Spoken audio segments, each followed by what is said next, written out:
against us. He thinks they will face that today in South Carolina. He said they're big, they're physical, they have a good run scheme. And he said if our front can control the run game, it will be a huge key in this matchup.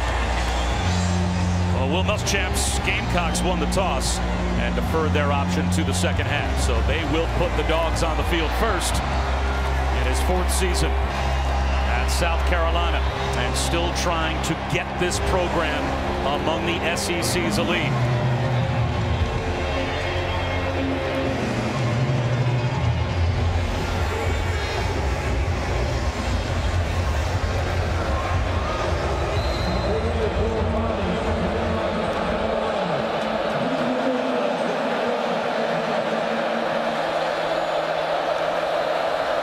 Tommy to kick it deep. And James Cook will bobble it and take a knee. So here comes Georgia.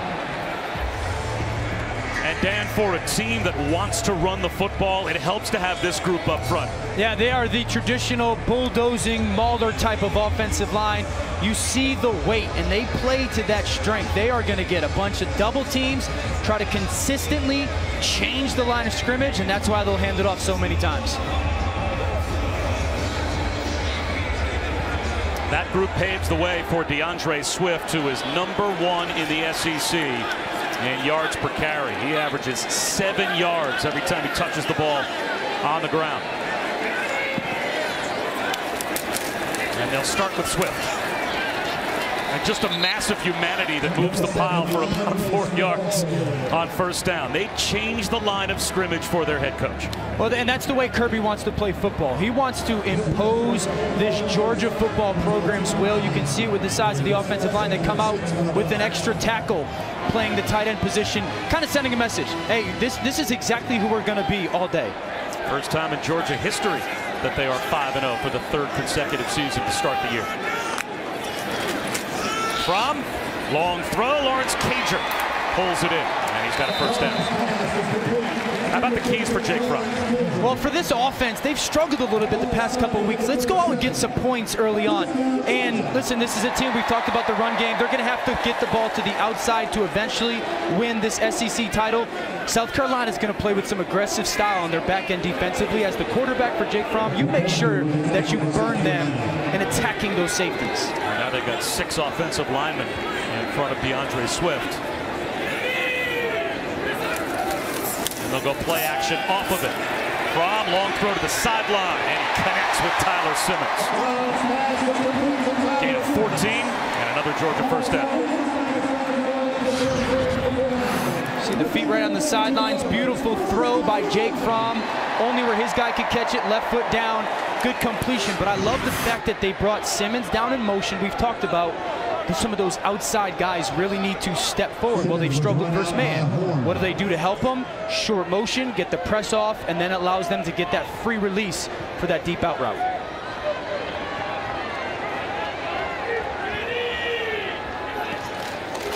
Swift breaking tackles.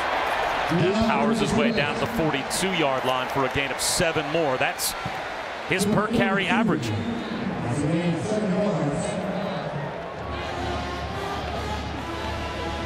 Yeah, you kind of like the fact that South Carolina looks, at least defensively, that they're trying to punch or rip at that football. Obviously, that Will Muschamp has said we're going to have to try and steal the ball somehow possession-wise today, and they're going to challenge Swift in his ability to hold on to that football on contact. Well, the Gamecocks start off the year at 2-3. They've lost 2 of their last 3. And it's Swift again, right up the middle. He's got a first down. Well, Will Muschamp told us earlier this week we're -2 for the season in the giveaway takeaway ratio. Can't win. Yeah, and I'd say that today for them to win this football game, because they're good enough, is they got to get to +2 today. They got to get to +2 on the turnovers. And not only that, Bob, but you got to do something with it, right? If you get those turnovers, you've got to turn them into 14 points to have this chance to come in here and pull an upset.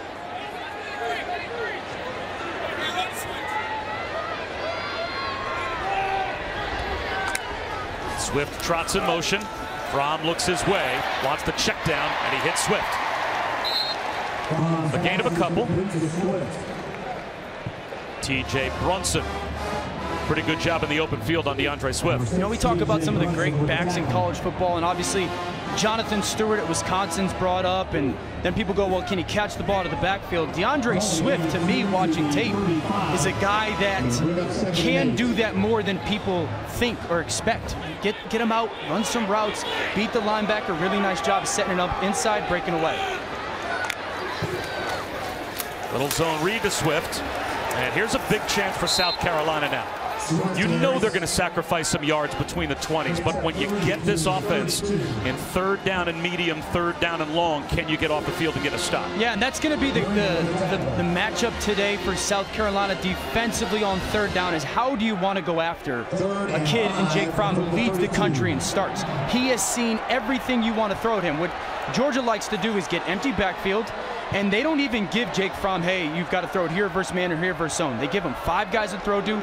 He deciphers or eliminates guys before the snap and then goes through his progressions. Here comes a blitz. Fromm well protected. Now the pocket starts to collapse, and he gets back to the line of scrimmage. Kingsley and Igbari brought him down. 4th down and about 6. And they are going to go, it looks like, to the crowd favorite, Rodrigo Blankenship, to try and kick it. Well, they bring a late safety blitz, so you got 5 rushers at Fromm. They do a nice job of playing sticky man coverage, but really good job by Jake Fromm. 1, no sack, get forward, and then an excellent job by the coverage of South Carolina. Blankenship hasn't missed this season, including a couple from 50 plus, this one from 50 even.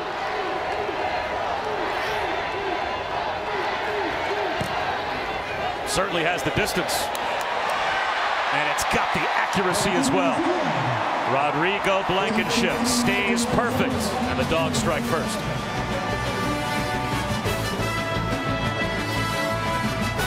If they're going to have a chance in this game, shorten the game, get stops on 3rd down, and force the Dogs to settle for 3s instead of 7s. Easier said than done, no doubt, and kind of like the thing of, hey, if we can just make this offense kick field goals, that's going to allow us to stay in this game and take advantage of some matchups they may have for South Carolina offensively. And Shi Smith will let this one go through the end zone for a touchback. It'll come out to the 25-yard line. No mystery as to what South Carolina's chance is going to be offensively today. Give it to Tavian Feaster and Rico Dowdle and hope that they can control things. Yeah, both coming off really good football games. We had South Carolina week 1. They were a zone run scheme. Now they've changed to an offense that wants to pull a bunch of people, get these big offensive linemen out in space. But the thing is, they got to commit to it. That's why they got to stay in the game. They got to be able to run it for 4 quarters.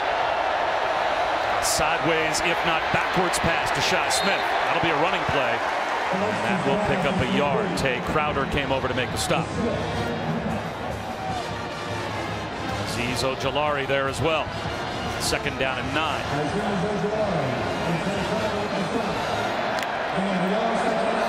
Play action for Ryan Helinski. Long throw to the sideline.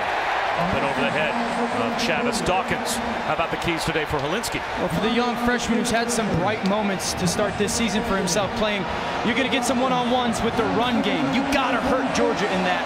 Find Brian Edwards. He'll probably be the best player when your football team is on the field on offense. And then you play with so much tempo. You got to play fast, but have a slow mind in a difficult environment. Edwards is the closest to the tackle box, and the trips to the bottom of your screen, and there he goes in motion. 3rd down and 9.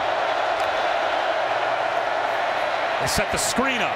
Coming back to make the catch is Edwards. And he'll get gang tackled at the 31-yard line. About 4 yards shy of the 1st down. J.R. Reed, the first dog to get there. So it's a 3-and-out to start for South Carolina. He has now set the record, has Brian Edwards, a school record for consecutive games with a reception. Has a catch in every game he's played in.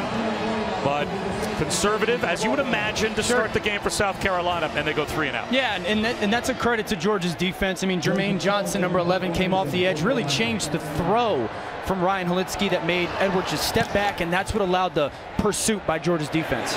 Very fast, fair catch made by Dominic Blaylock, all the way back to about his own 11-yard line. So Joseph Charlton just changed field position. 50 points for the Dogs. Are you sure that wasn't De Niro? When they come out with the Catfish Smith story, I think it'll be a young Bob De Niro that play him. Screen out to Cager, or rather Robertson, to start this drive for Georgia, as South Carolina significantly changed field position to start. Well, talk about Jake Fromm. I would say he's the best quarterback in America connecting the dots. Watch how he sees to the right. Okay, the defender's going to flow. Come back across. That means someone else has to vacate. Now another defender has to leave. That's where the football goes. See how he feels his linebacker slough underneath. That means nobody could be outside. I could throw the ball to the perimeter. Easy pitch and catch. He's the best quarterback of understanding why he's doing what with the football. He's got James Cook to his right in the shotgun. Looking at the Cook.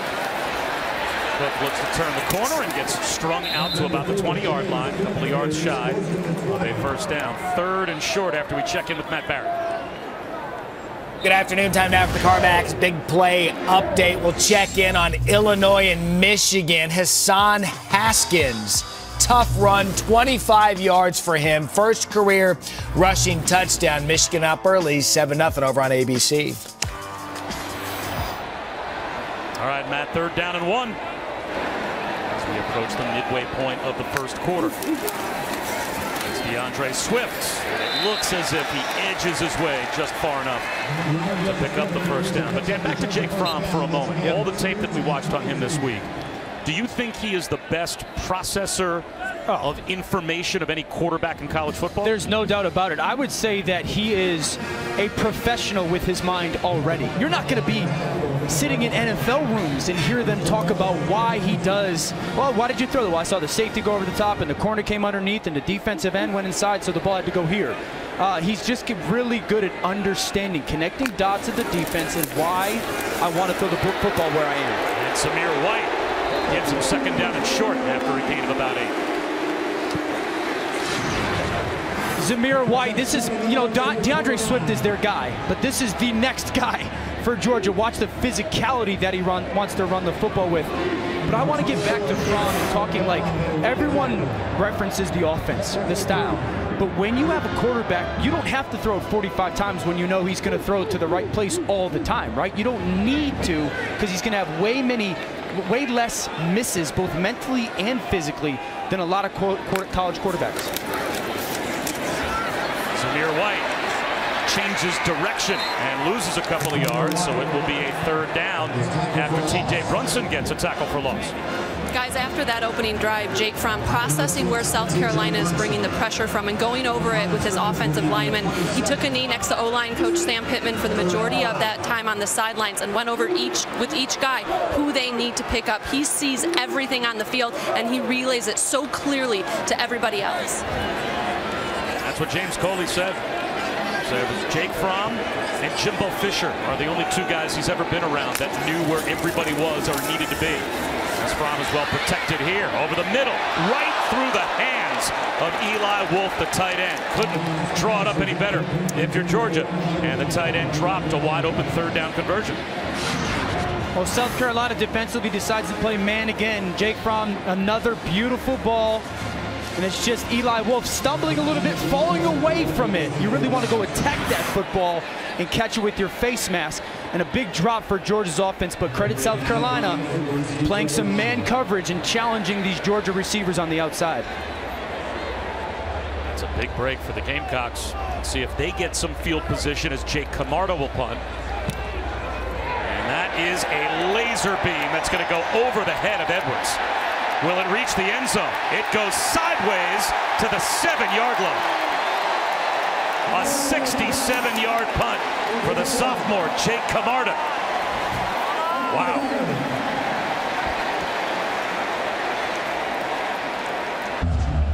Well, deep in their own end, Matt, South Carolina, as Georgia flipped the field, and the Dogs have a 3-0 lead. Bob Wischusen alongside Dan Orlovsky. Allison Williams with us as well.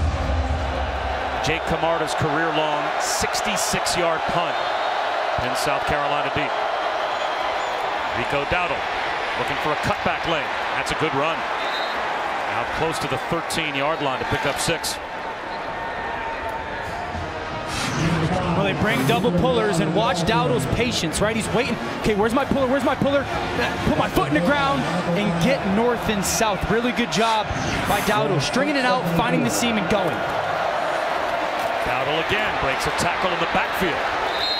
He's about a yard and a half shy of the first down. Monty Rice brought him down, but Tyler Clark had a chance at a tackle for loss and missed it.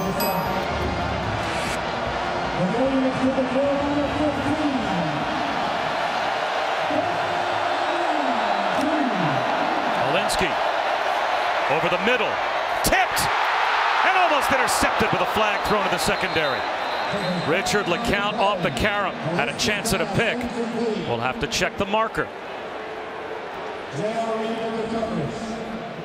think they might get J.R. Reed with the little hold on Muse. Pass interference, defense number 20. The penalty will place the ball at the spot of the foul and includes an automatic first down.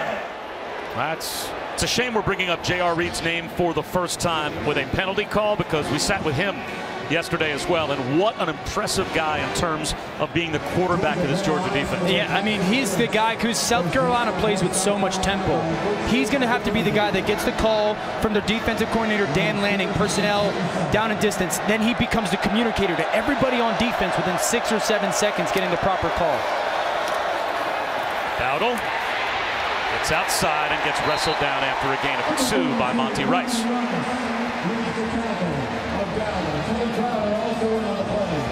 You can tell both of these football teams are playing a little bit the same defensively. Hey, we're going to get in your face, get to line of scrimmage, play some man coverage, and make you make difficult, contested plays both in the run game and pass game. Actually only gave Dowdle a gain of 1, so it's 2nd down and 9. Empty backfield for Ryan Hilinski. 2-2 as a starter since taking over when Jake Bentley suffered the Liz Frank injury in the opener. Hilinski, high throw, incomplete, broken up. He threw it just a bit behind Kyle Marquette. You guys see Ryan Hilinski wearing number 3, and that's a number that means more to him than probably any of us can even imagine. It's the number worn by his late brother Tyler, the Washington State quarterback who took his own life in January of 2018. For Ryan's senior year, he changed his number from 4 to 3. He also got a tattoo on his right forearm. So every time he snaps the football, he knows that Tyler is with him. His parents are also with him. Kim and Mark moved from Southern California to South Carolina to be closer to Ryan. Every time Ryan throws a touchdown pass, you see that 3 up to the sky. He's looking for a 3rd down conversion here. And he finds Edwards on a deep crossing route, a big 3rd down conversion as Hilinski took a shot, and Mom and Dad love the intensity. Guys, Kim and Mark have come to Columbia, and the community has really embraced them and their mission to change the conversation about mental health issues among student athletes. It's Hilinski's hope, and you'll see several guys on the team and throughout the South Carolina community wearing the bracelets, wearing the Hilinski Hope motto, and it's really a great cause that this entire community and team has rallied behind. And the courage that they as a family have shown. As Tavian Feaster picks up about a yard and a half. That was something that Will Muschamp brought up, and I thought it was so well said. So you talk to Kim, and she says the most difficult thing about trying to be a voice for mental health is that every time we go out and speak to groups, we have to relive Tyler's suicide all over again. There's Josh Vann. Is about 4 yards shy of the first down, and he said it just takes such courage as a family to be willing to relive that tragedy over and over again and not try and put it back in the vault.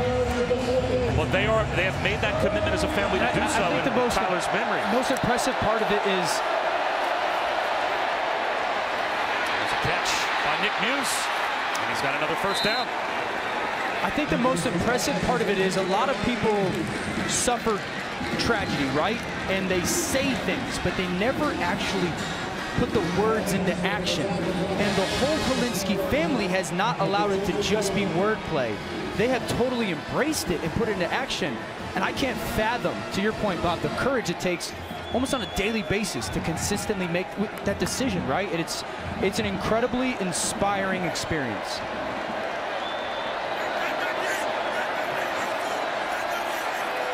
Play clock down to 6. Hilinski changed something at the line of scrimmage, but that threw the timing off. It'll be a false start. False start. Offense number 84. 5-yard penalty. Remains first down.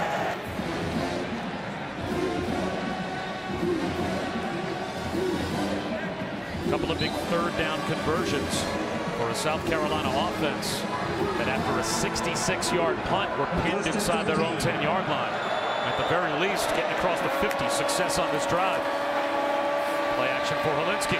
He's going to take a deep shot down the sideline. He drops it in perfectly. Brian Edwards. That's a touchdown for the Gamecocks.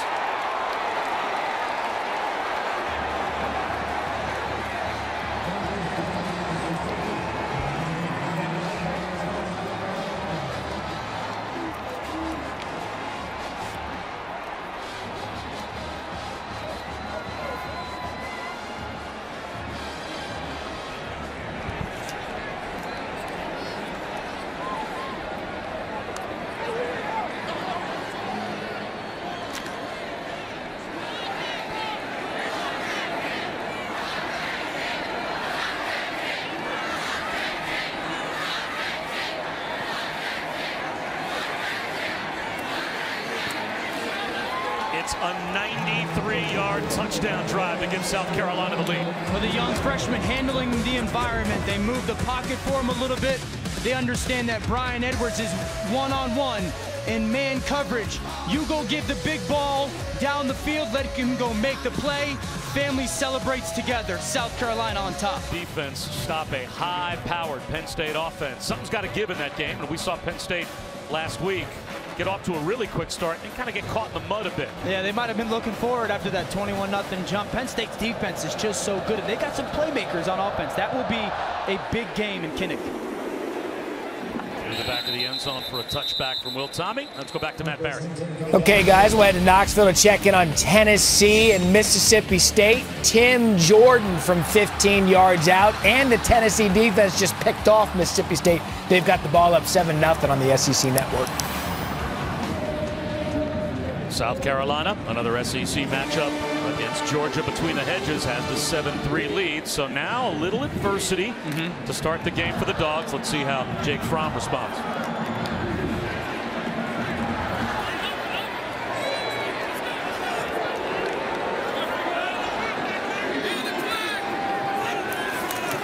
DeAndre Swift up the middle. Spins for a first down. Mukuamu brought him down, but not before DeAndre Swift picked up 12. Well, it's really the jet motion. Watch the right side of your screen. That linebacker, Ernest Jones, just hesitate for a second. That allows Swift that cutback lane and then to get back outside. Good use of the jet motion by Georgia's offense. Pretty good one-on-one tackle for a corner on a big-time running back as well by Mukuamu. Helps when you're 210 pounds and 6'4". Fromm hesitates and then throws it away. Part of the reason why Jake Fromm in this Georgia offense only has 1 sack, right? An RPO where you make the decision, okay, I'm not giving the run. Now it has become pass mode, but the pass isn't there. So many quarterbacks would panic in that moment, or force it in, whatnot. Fromm, just throw it over someone's head, and you'll be fine. They look for a screen here. Georgia likes to do perimeter screens on second down. Instead, they'll hand it to Swift. It'll be third down and about 5. Now, as we head to third down here, Georgia's had some offensively on third down, and what South Carolina has done is said we don't, in essence, we don't respect or fear your perimeter guys on the outside. We're going to play man-to-man. And Georgia last series did a nice job of getting in some bunch splits to help guys get off press. You're going to see another one at the top of our screen. You're going to see those receivers tighter together right here. See if you can get some in and out type of releases to help man-to-man coverage. Someone has to win.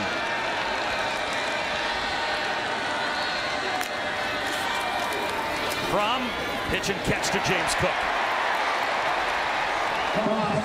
He always seems to know exactly where he wants to go with the football.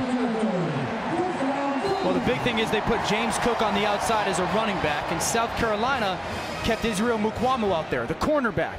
You told Jake Fromm before the snap, we're playing zone coverage. We're changing it up. We're not going to play man. He takes the snap. You're in soft zone coverage. Ball's out of his hand before James Cook ever turns around.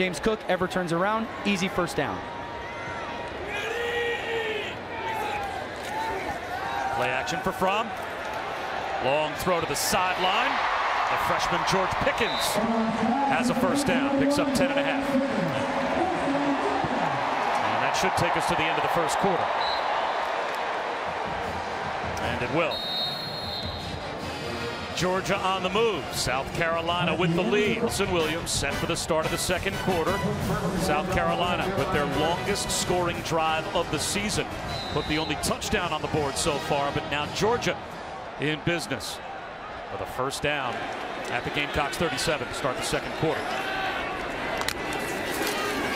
DeAndre Swift gets outside and is brought down at the 30-yard line. That might be a horse collar tackle on TJ Brunson.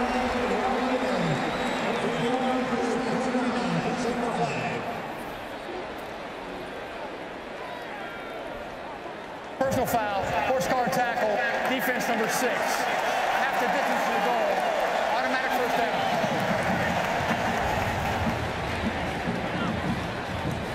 So if you get up on the collar and you pull that player down immediately with that thrust to the ground, it's going to be 15 yards. And TJ Brunson cost his team big time. It's a first down inside the 15-yard line now for Georgia.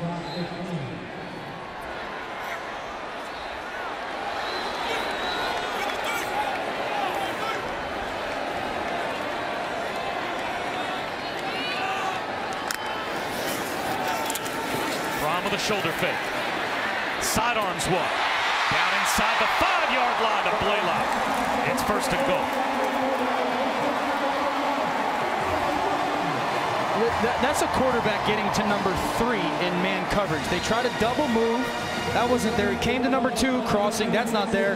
And then like this drop down, sidearm, a little Matthew Stafford, ex-Georgia Bulldog type of throw, and accurate, gets the ball down to the 2-yard line.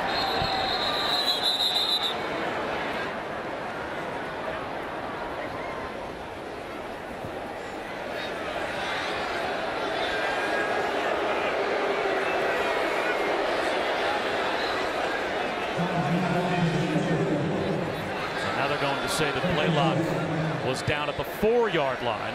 Still first and goal for Georgia.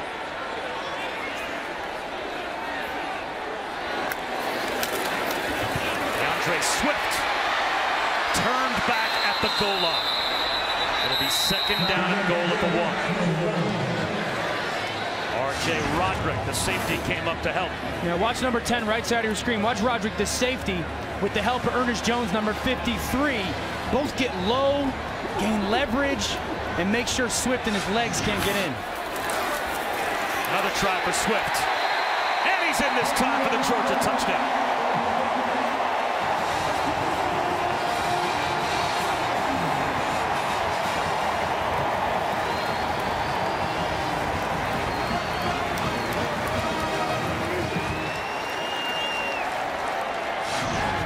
This is all DeAndre Swift's right. He's going to get stopped by DJ1 right there.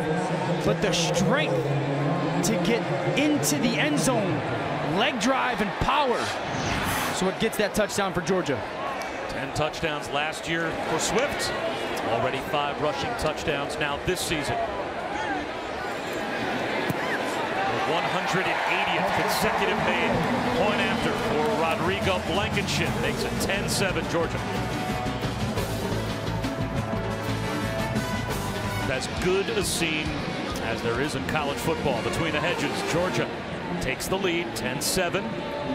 Now let's see how South Carolina responds after a drive. The last time they had the football, that has to build an inordinate amount of confidence, I would think, for a freshman quarterback. And it's exactly what they want to do. Commit to the run, get some good yardage in it, and then find Brian Edwards in one-on-one situations down the field.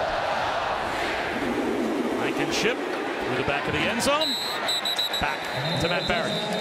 Guys, all blue early on, Michigan and Illinois. Shea Patterson, 25 yards to Luke Schoonmaker. Only his second career catch at Michigan. 14-0 early against Illinois.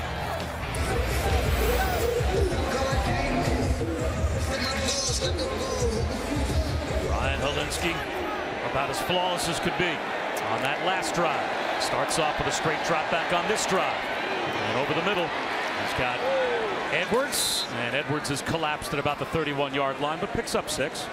Guys, Kirby Smart knew that South Carolina's tempo would present some challenges for his defense. It has, but so has their shifts and motions. So he made some adjustments in the back end of his defense and reminded his guys, you have to trust the call and respect your teammates enough to do their job. Continue to cover them. Our pressure is coming. No pressure that time. Although Helinski with a check down, at least a couple of yards shy of the first down to Edwards. So it's going to be 3rd down and 2.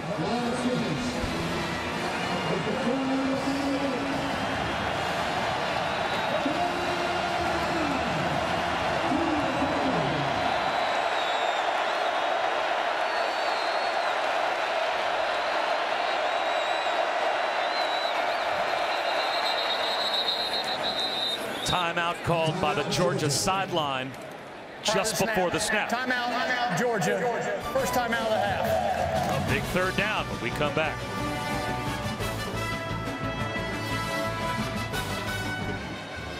Yeah, this is why Georgia had to take that timeout. Look at the communication on their back end, right? They're trying to set to this empty set, and then watch 89, Brian Edwards move across. Walter Grant's in the wrong location, and as that motion comes over, you're in a bad place right there if you're Georgia. So all that communication by their defense, and then the motion forced Kirby Smart to make that timeout. Recognized by the Georgia sideline.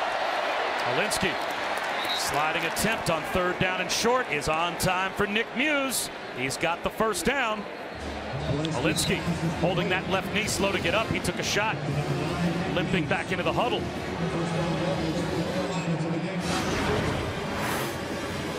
Can't be more impressed with Ryan Helinski as he takes that shot from Mark Webb, number 23, but the ball got out. You certainly hope he's okay because he's been so impressive to start this game for South Carolina. He may not be able to defend himself. They may have to call a timeout just to get Helinski off the field. He's going to hand it off to Dowdle. And Dowdle's going to find some room and get nearly to midfield. He picks up 9. But the question I would have, Dan, from the South Carolina sideline as he tries to run this off, if all of a sudden some big body from Georgia is after Helinski, will he be able to defend himself? Well, we're going to find out because I'd imagine Kirby Smart will come after him, right? Respectfully and in between fair play, but try and test the knee. Dowdle instead. It looks like he might have the first down. And this affects their play calling, right? As we see Dakarian Joyner, South Carolina's backup quarterback. This affects your play calling right now if you're Brian McClendon in South Carolina. Okay, we want to get some yardage, but how is our quarterback feeling? He's going to throw it here. Swing pass, Dowdle, submarines for about 3. Brought down by the freshman, Kobe Dean.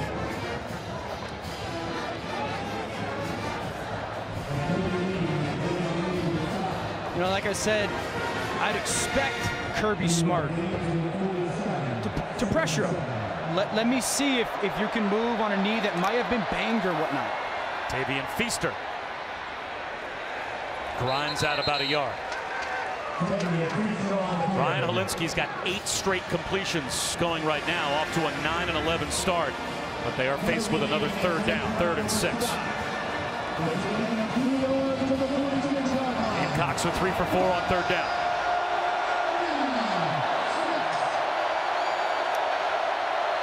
Four-man rush.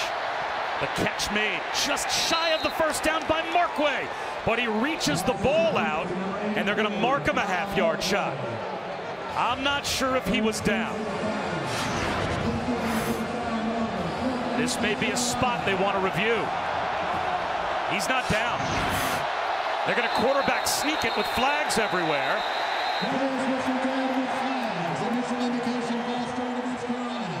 We'll have to sort this out.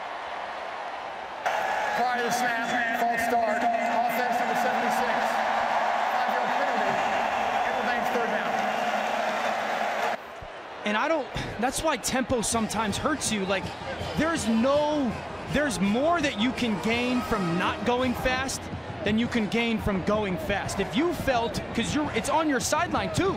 That play by Markway was on your sideline. Someone had to see and at least get word down. This is really close. We don't have to go super fast. Let us take a look at that. And it ends up hurting South Carolina, which would have been a first down. South Carolina beat the replay booth. Dominic Blaylock with a fair catch at the 13-yard line, but had replay had an opportunity to take a look at that reach by Markway. It might have been a first down, and Ryan Hilinski is heading into the injury. And we are in the South on a college football Saturday. Georgia back to the offense. Samir White finds a lane, gets tripped up, but he's got a first down. DJ Wanham saved an even bigger play than the 11.5-yard gain, and there is Dakereon Joyner warming up on the South Carolina sideline as they're still taking a look at Ryan Hilinski. Joyner would be the third quarterback of the season for South Carolina. Jake Bentley injured in the opener. Hilinski took over. Joyner started the season as a wide receiver, but had to move back to quarterback to protect Hilinski as the backup.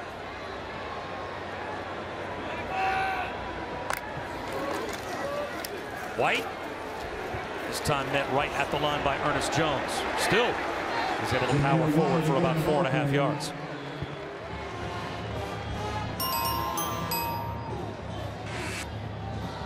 The interesting thing for South Carolina is, okay, if it's not Hilinski and say he can't go, Dakereon Joyner is a completely different skill set, right? Like, it is going to be much more zone read, designed quarterback run, get the ball outside with an athlete, and that might be something that Georgia is not completely ready for defensively.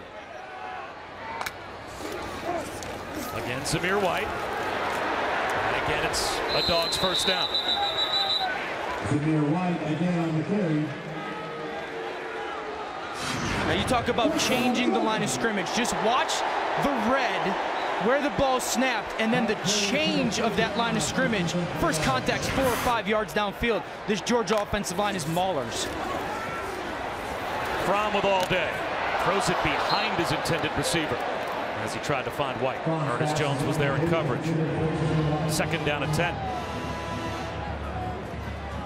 He had White in a one-on-one matchup on the linebacker. Perfect play for the coverage that South Carolina decided to run, and use that. Right there is something that you very rarely see from Jake Fromm, and that's just a missed throw with his location. I mentioned it before, second and long. This is a really big screen down, all kinds of screens, so not just to the running back, but maybe to a perimeter outside screen down for Georgia's offense.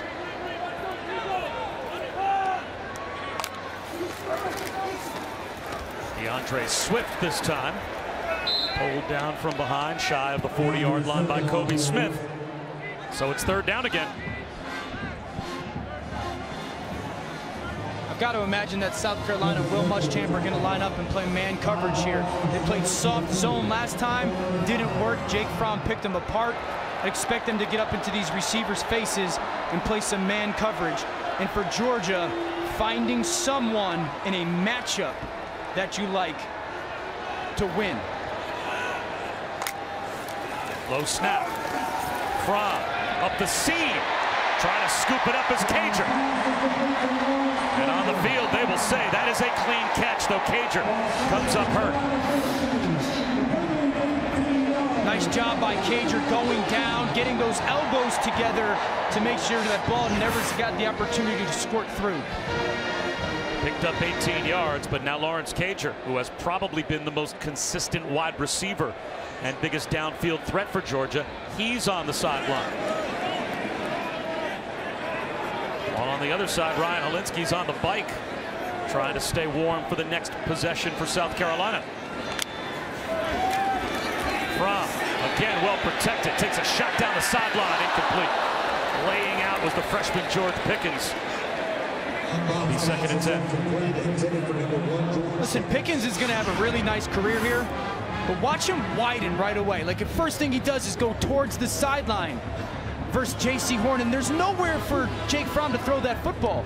That football has to be absolutely perfect. You want to squeeze that corner, squeeze and fight back to the middle of the field, and then you get the opportunity as a quarterback to do your fading him to the sideline.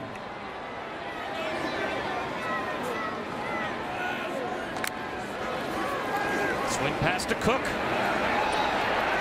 Rallying is the defense for South Carolina. Sherrod Green got there first. It's a loss of a couple, and now it's third down and a long 12. And I like the fact that you brought up Sherrod Green on that tackle. He's the third linebacker for South Carolina. They've gone to be playing three linebackers almost all the time. Rare in college football, absolutely, right? especially for three wide receivers, because they go, wait, we're a team that says we want to stop the run, but we don't have the people on the field to stop the run. So they're leaving Sherrod Green out there to commit to stopping the run, but he's also good enough in their pass game and in space, and he showed it there. Georgia's 3 for 5 on third down, but third down and 12. Wide receiver hitch to Tyler Simmons. Crowd's not going to like that call, because that's set up going forward on fourth down. Aaron Sterling got him down inside the 40-yard line.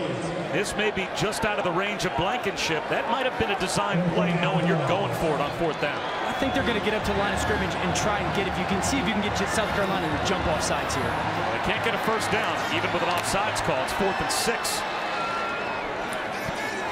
So now they don't jump off sides, but you still have plenty of time to figure out, okay, what are you doing defensively? My expectation is you've got man-to-man.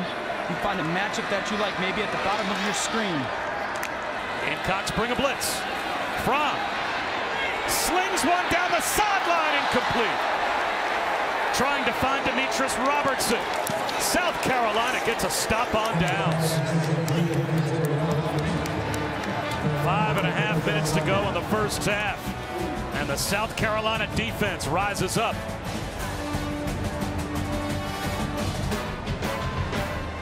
Bulldogs that have been taken #1 overall in the NFL draft.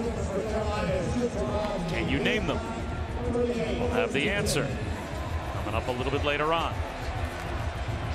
Good question. It's a good. I know one. Oh, you got to go to the history books to find a couple of them. Good news as well with Helinski out at quarterback, gutting it through the knee injury. Swing pass to Shi Smith. No gain on first down, but just seeing Helinski off the bike and on the field has got to be a boost to South Carolina. But is it any surprise that the kid is tough? You know, that he's physically tough? Play action. Here comes the blitz. Long throw to the sideline, and he squeezes it through. Chavis Dawkins has a first down, and Helinski gets up and fights through it again. And all of his family has fought through.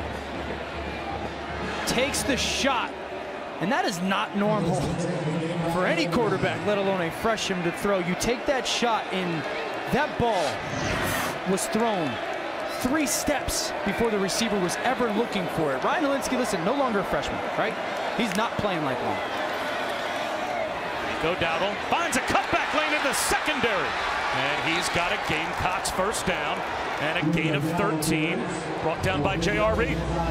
South Carolina's got something there, getting to a tight end wing formation and running back to the boundary. They're collapsing one side, bringing pullers around, and those double tight ends and tackles are doing a nice job to give that back some seams.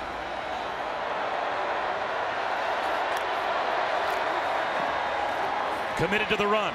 And why not? Rico Dowdle, 3 more. You know, talking to both coaches this week, it's rare that both coaches will just come out and admit exactly what they're going to do. Yeah. Right? Kirby Smart said, they're going to run the football on us. You say to the South Carolina coaches, they're expecting you to run. South Carolina coaches, including Coach Muschamp, says, you know, yeah, they're right. We're going to run. Little pop pass underneath. Thrown behind the receiver by Helinski. Nick Muse couldn't haul it in. So now it will be third down. And this is this pin and pull run game for South Carolina. You're going to get a tight end and tackle. Pin down. You're going to change the pinpoint right there, and then you get those double pullers, and the back is able to follow him. Now Nick Muse, he pins the edge of the defense, and you get 2 pullers for Rico Dowdle to follow. This is the basis of what South Carolina's run game has become, and they do it really well. Might be 4 down territory. We'll see. Swing pass caught by Shi Smith. 4 yards shy of the first down. Devad Wilson made the stop for the Dogs. It's a long field goal attempt or a go-for-it situation on 4th and 4. And trying to tie the game will be Coach Muschamp as Helinski limps off.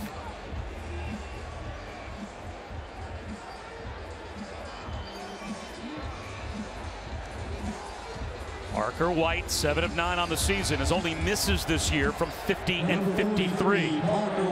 So this would be a new career long, just a shade inside of 50.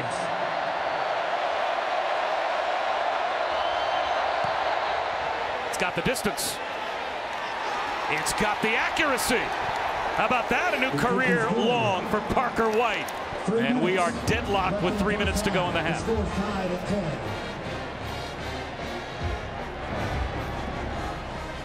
While the Gamecocks fans celebrate, let's get you the answer to our Aflac trivia question.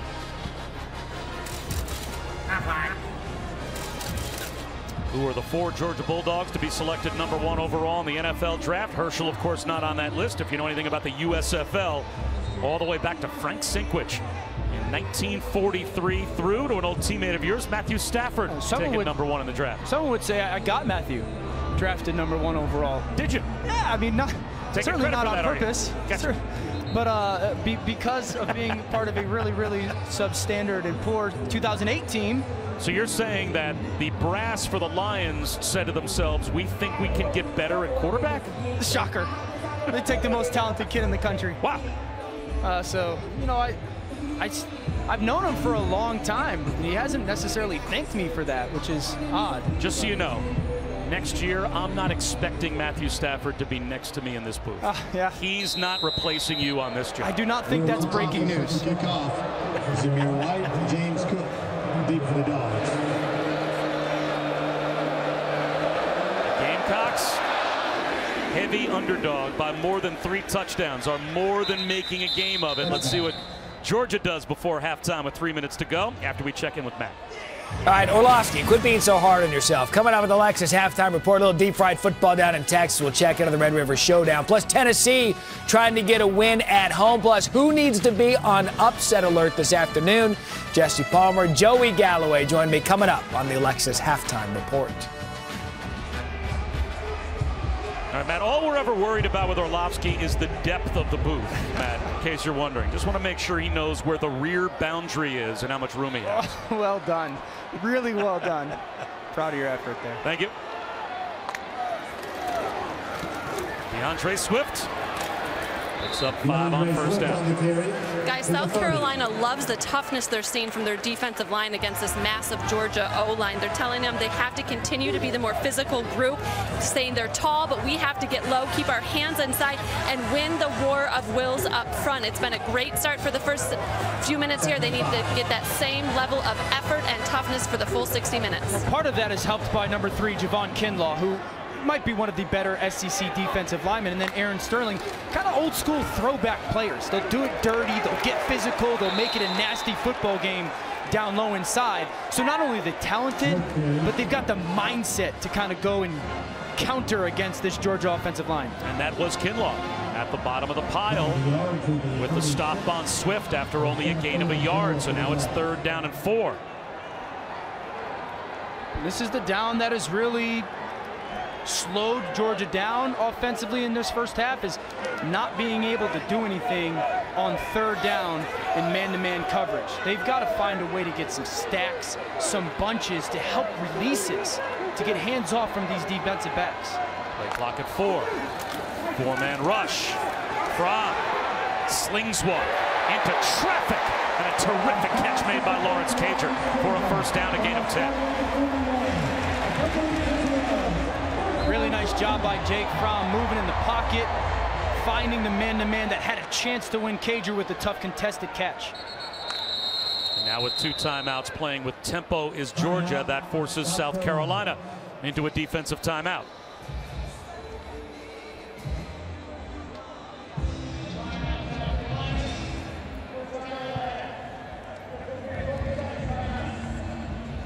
With TJ out again this week, he's got that Achilles injury, so Ryan Clark is back with Boomer on NFL Primetime tomorrow at 7:30. Only on ESPN Plus. All the highlights and breakdowns from the day's games. To get ESPN Plus, download the app or go to ESPNplus.com.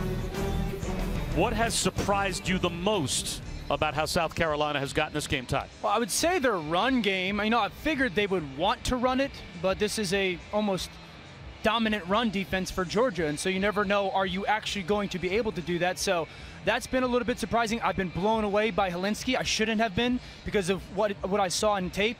And then their defensive willingness to go, okay, listen, we're going to play man-to-man coverage. We talked about it, though. No one on Georgia scares you on the perimeter, outside. No one scares you to go play man-to-man coverage. And I think that's got to be a little concerning for Georgia and their fans is when teams want to and can play man coverage, we don't necessarily have a McCole Hardman or an A.J. Green or Riley Ridley that can beat it on a consistent basis.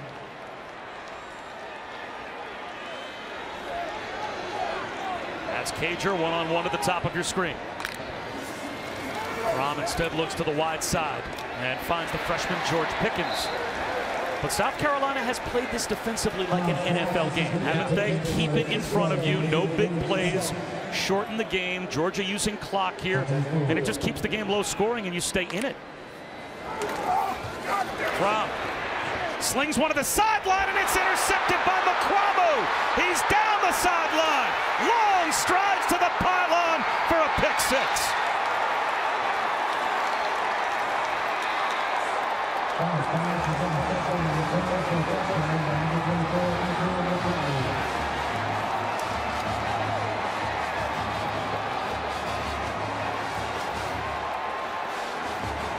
Jake Fromm's first pick goes the other way for a touchdown. Kinlaw got the pressure. McQuamu read the throw to the sideline, and he took it to the house. 53 yards for a Gamecocks touchdown.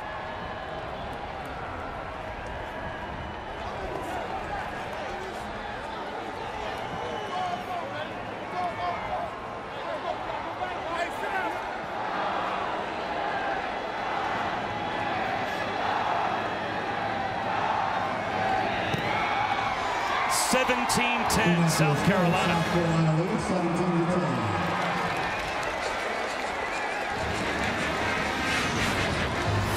Just watch this game by the defense. They're going to crisscross on this Georgia offensive line. Kinlaw starts inside. He goes out, getting leverage on Isaiah Wilson, and then Fromm moves, and whether he's trying to throw that ball away or not, McQuamu's 6'4" frame long enough to go make the play. And South Carolina turns the turnover into quick points. That's what pressure can do, though. Earlier this season, you saw Israel McQuamu, and you said, you know, he reminds me of somebody. Yeah, with his length and then his frame, he reminds me of Nnamdi Asomugha, who I played against in the NFL. Nnamdi was a corner because of the length of his arms. He was so good at getting hands-on. And then we often talk about catch radius for receivers. His catch radius as a defensive back was so incredible. We saw it with McQuamu right there. If he's not 6'4", that ball's thrown away and that touchdown never happens. But the length of him as a corner is really so unique in college football. Only a sophomore. His third career interception becomes a pick six. James Cook takes a knee. Well, this season, for every field goal and extra point made by participating universities, Allstate will make a contribution to the university's General Scholarship Fund. Thank you to Allstate. You think if you're Georgia offensively, you should be aggressive again right now. Like short memory. Jake Fromm obviously has played enough short memory. You got to try and go get some points here and reset 2-minute mode.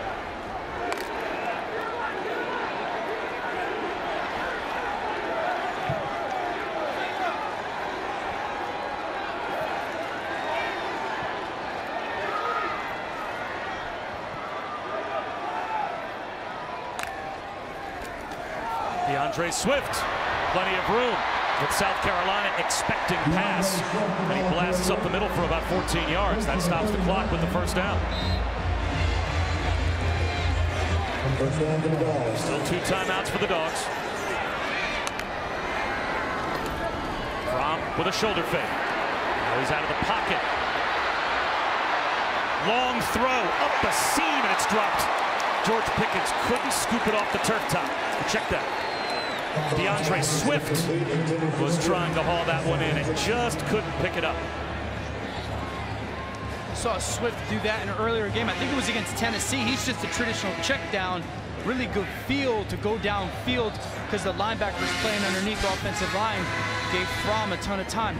You know, South Carolina's not going to give you a shot downfield right now. I think just work the boundary. Throw some outs, throw some comebacks. These corners are not going to give you a deep ball downfield. Four-man rush, well protected again. There is the deep shot down the field, and it's well overthrown. J.C. Horn was there in coverage. Crowd looking for a flag, but that looked like very good coverage from the other sophomore corner, Tyler Simmons. They're trying to get a double move. They want to go out with Simmons and up, but you see J.C. Horn just staying on top, and he's on top of the receiver. Now, Simmons is the guy that gives a little shove right there. But if I'm James Coley, I want to just get some easy completions, especially here on 3rd and 10. South Carolina is not going to come up and give you the chances you had earlier in this half. They will play soft, have something going towards the sideline, and out-route a deep comeback that can take advantage of the free access.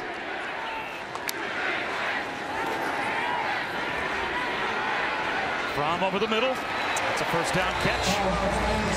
Cager's got it. Let's see if they call a timeout, but the clock stopped, 25 seconds to go, and now it starts to wind.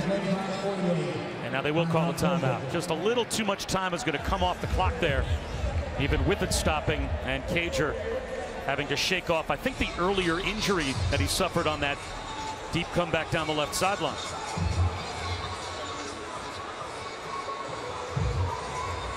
We're starting off the day in the SEC. How about the game today in Death Valley in the SEC tonight? Supposedly going to be a big football game. I think it's time to let go. Death Valley is alive and electric. I thought I let you all know it's time to let go.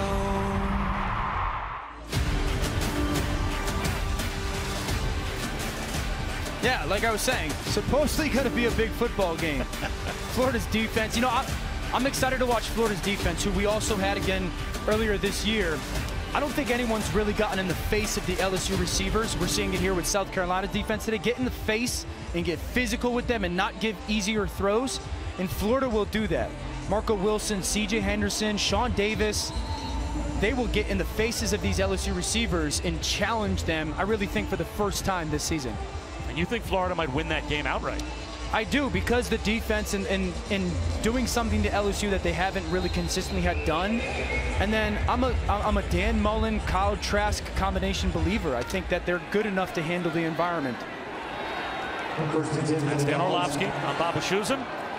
Allison Williams with us here in Athens as well. An eye-opening first half score. South Carolina's got the lead. One timeout left for Georgia. Four-man rush. Fromm steps up in the pocket, it collapses, and down he goes. And I'm almost surprised that Kirby Smart called the timeout. The helmet came off of Jake Fromm, which means he's going to have to come off the field for a play unless a penalty was called, and Georgia did spend a timeout with 20 seconds to go.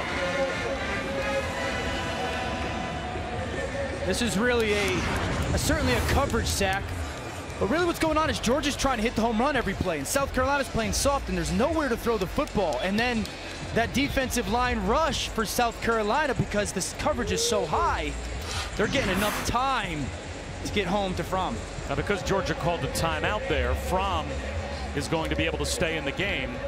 But I'm not sure how frisky you want to get with your play calling here, do you? I mean, I would think third down, or rather second down and long, only 20 seconds to go in the half. Do you risk another turnover? No, I absolutely. You trust your quarterback who's played a ton of snaps. I think that Georgia has the opportunity again. South Carolina's playing so soft. You can throw this ball at about 20 yards on the hashes, like a big in, or towards the sideline. Now, the big thing you got to do is, again, the communication of, if we do get this first down, what is the operation? Is it a quick spike? Is it we're going to run the field goal unit on at some point? That's got to be part of your thought process here.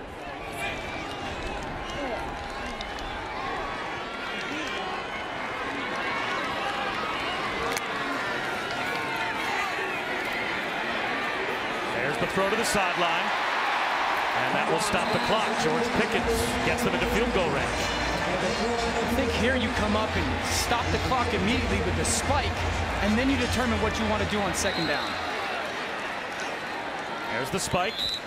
Now they're out of timeouts. 10 seconds to go. Enough time for a quick hitter to the sideline, but if you get tackled in the field of play, the half might end. And that's why it's on Jake Fromm here of where you throw this football. Okay, so really as a play caller, what you want to do is have a 5-7 yard route that goes towards the sideline, and you tell your quarterback, listen, if it's there, throw it. If it's close, your family catches it in the stands and will kick a field goal with Blankenship. Well, Blankenship can make from here. And they're inside his acceptable range.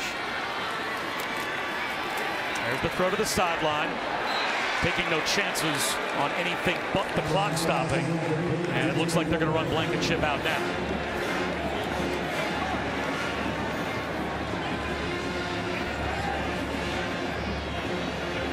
His career-long 55 in the Rose Bowl against Oklahoma a couple of years ago. That was a Rose Bowl record as well. And this one from 53.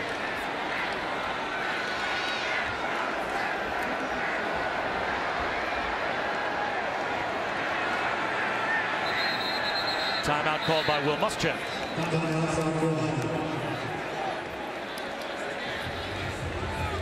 Really good job by Georgia's offense of giving yourself opportunity for points. You obviously would have loved to go down and get a touchdown, but good job handling the situation and getting yourself an opportunity to kick the field goal. I like the timeout by Will Muschamp. You're not taking him into halftime, right? You're also not icing this kicker, as coming up tomorrow on Sunday NFL Countdown. Before they square off head-to-head, Russell Wilson and Baker Mayfield go quarterback to quarterback, plus Peyton Manning goes one-on-one with Brett Favre. And how Patrick Mahomes' hairstyle has taken KC by storm. That's Sunday NFL Countdown, 10 a.m. Eastern on ESPN tomorrow. Well, this is a guy that made a 55-yarder in the Rose Bowl a couple of years ago. He also made a 51-yarder to give Georgia the lead in the 2017 championship game against Alabama. This is a 53-yarder at the end of a regular season half. And it looks like Will Muschamp's going to allow him to think about it a little bit longer. Crowd loves that.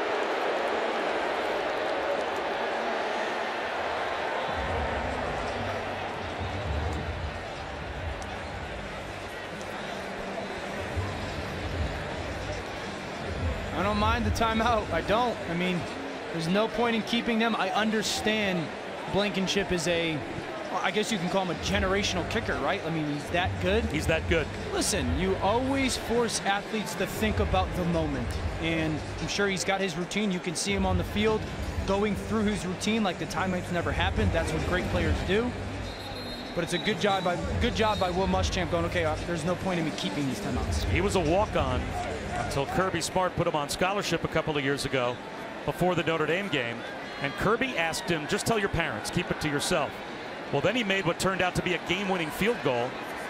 And afterwards, in the locker room with the team around him, said to Blankenship, what do you have to tell your team? Said, I'm on scholarship, guys, and they lost it. So now, with no more timeouts to call from 53. And that's deflected. That had nothing to do with the kicker being iced. That had to do with that defensive front for South Carolina, stopping Georgia before the gun. And it is a 7-point lead for the Gamecocks at halftime. The big senior Dylan Wonnum just in the middle of your screen. Watch number 8 with the left hand. He gets it up. The timeouts pay off for South Carolina defensively.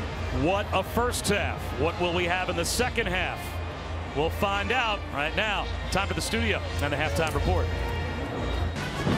Bob, thank you. Welcome into the Lexus Halftime Report. Jesse Palmer, Joey Galloway, Matt Berry. How about South Carolina going between the hedges, messing with Georgia right now? They are loving that at the Village Idiot back in Columbia. They are watching it, and they are loving this football game. We'll discuss this game coming up, but more SEC action to talk about. Tennessee also at home trying to get a win, taking on Mississippi State. First quarter, Tommy Stevens sacked by Darrell Taylor. Weren't sure who was going to start at quarterback for Mississippi State, but this Tennessee defense has been swarming Stevens. They also forced him into 2 interceptions. Another example of that right here. sacked again, loss of 6. Later, Tim Jordan, 15-yard touchdown. This 1-4 Tennessee team is ready to play at home, taking the early lead. Stevens 6 for 27 yards. 173 total yards for Tennessee in the first half. We got a good one going on in Dallas between Oklahoma and Texas. Should be a blowout. It's not. We'll show you why coming up next. First quarter, Hassan Haskins gets his first career touchdown. This is good news for Michigan. They were only averaging 3.5 yards per rush. Not physical enough, but here an explosive run to help get this offense kickstarted. Depth behind Charbonnet for the Wolverines. Later in the first, Shea Patterson to Luke Schoonmaker. After last week's game against Iowa, Harbaugh said this offense is really close to being on all cylinders. Looked pretty good today against Illinois. Second career catch for Schoonmaker. Then we had a little special teams. Yeah, this Michigan team not looking ahead to their big tilt against Penn State next week right now, handling Illinois on the road. We got 16 undefeated teams in FBS. Memphis is one of them. They'll tell Anthony Russo and Brandon Mack out of Temple. Yeah, Temple's played well early in this game. Russo's 8 of 12 for 105 yards as they punch this in, take the early lead against Memphis. All right, first quarter still in the 50. Memphis down 10-0, and the defense for Temple, that's really their calling card. And that's the big story in this game so far. Here Brady White gets sacked by DeAndre Kelly, fumbles the ball. Sam Franklin jumps on it. 3 turnovers already early on for Memphis's offense. You got to scoop and score. There to be great. Anthony Russo then end around to Isaiah Wright. Temple up 23-14. Memphis has closed the gap just before the half in that one. The big one, little deep-fried football down to the State Fair, Texas, Oklahoma, and Texas. I love this. Before the game, we had a fight. Yeah, you knew that was going to happen. We had unsportsmanlike conduct penalties. Don't call it a fight. Then we played football. Jalen Hurts running the ball well early. Yeah, he was. He got 107 yards rushing so far in this game. He started off 6 of 7, was on fire early. How about Lincoln Riley early? I love the play call on 4th and 1. Little wiggle there by CeeDee Lamb to show it's man-to-man. Now, you got the pick play set up. But again, Texas, kind of a bend but don't break for them in the first half here because this could have been ugly early. Yeah, really poor decision as you see here by Jalen Hurts. Threw an interception last week against Kansas. This is a big one, keeping Texas in this game. Already 10-0 just before the half there. Jesse, we had talked about it in a lot of our pregame shows this week that Alex Grinch cannot be understated as a defensive coordinator for Oklahoma. What have you seen of the first this half? was an opportunity for their defense to show that they really are improved. And right now, guys, lights out. They've given up less than 80 yards to a Texas offense that scored 35 or more points in 5 straight games. They're stopping the run. They're setting Sam Ehlinger up in 3rd and long situations. This D-line has been dominant, pinning their ears back. And because Oklahoma is running the football so well, eating up clock, staying on the field, defense has only played 21 snaps. Yeah. So they're fresh. They're flying around. They look like a national championship caliber D. How do you feel if you're Oklahoma, though? You've dominated this game.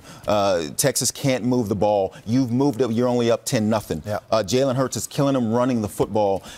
Passing, he started off 6 of 7. He's gone 3 of 8 since then. And so offensively, if you're Oklahoma, you're not feeling real comfortable about what's happened so far. And if you're Texas, you're saying we're only down 10 and we have not played our best football. I mean, it should be 24-0. We were just talking about this. Should be a blowout. It should be all Oklahoma. Texas about ready to kick a field goal just before the half, but just 10-0 sooner. Speaking of surprising starts, South Carolina over Georgia. We'll discuss this game coming up on the Lexus halftime. Against a top 5 opponent since 2012. That also against Georgia. What's USC doing? Well, coming into this game, you figured they had to feed Feaster, they had to feed Dowdle, and just basically run the ball. But Helinski is 13 of 16. He's made some plays. He's been banged up. He's limping around out there, but he's continually finding ways to move the chains. And right now, South Carolina looks like the better football team. Yeah, it looks like if South Carolina is going to win this one, they're going to have to keep throwing it in the second half. My question is, can South Carolina's defense hold on?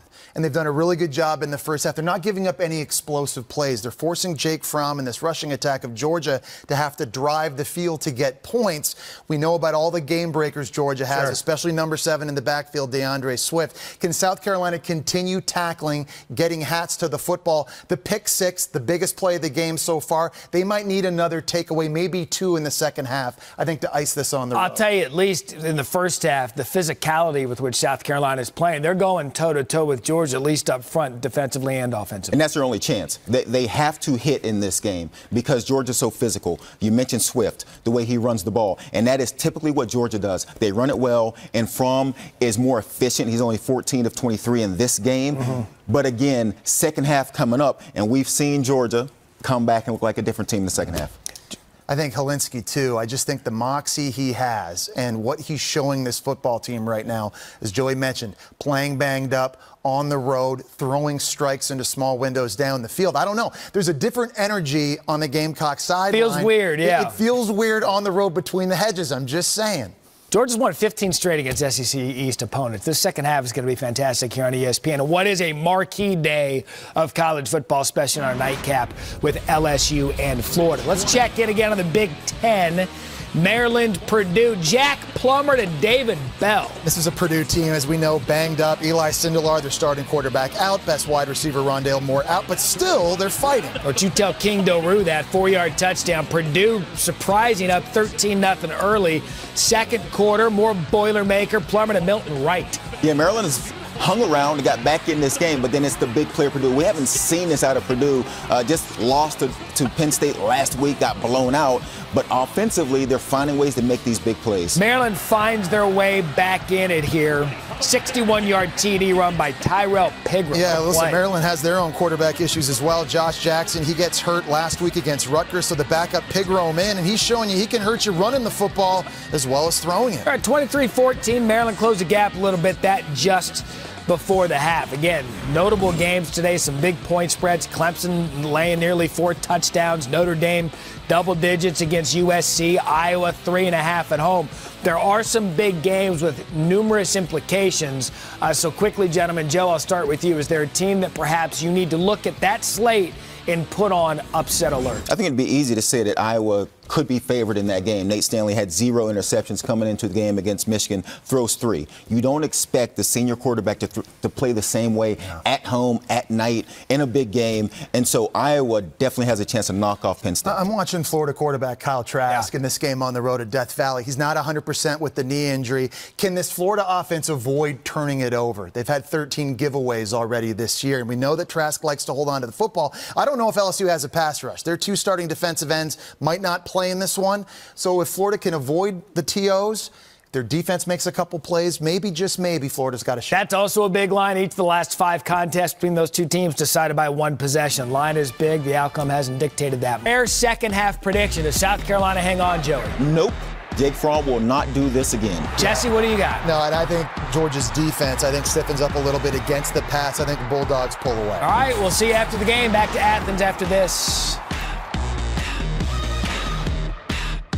To start the third quarter for South Carolina. An injured knee looked like it might sideline him. Can Jake Fromm respond? There is a lot to digest after the first half. It's a 7-point lead for South Carolina.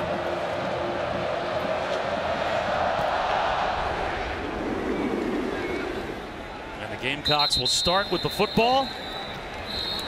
If they were to hold on and win this game, this would be the 3rd best win in South Carolina history, and the first time since 2010, when they beat Alabama when they were number 1, that they would beat a top 3 opponent. We did not expect this. What surprises you the most? Well, I think the way that the game is shaped out for them defensively, that they've kind of controlled Georgia offensively, just physically, their defensive line and out on the perimeter. And then this is exactly what South Carolina wanted to do. Commit to running the football and then potentially take some shots downfield. They've got a guy that they can do that with in Brian Edwards. That's the difference. On first down, a seam for Rico Dowdle. A great start to the second half for the South Carolina run game as they pick up 22.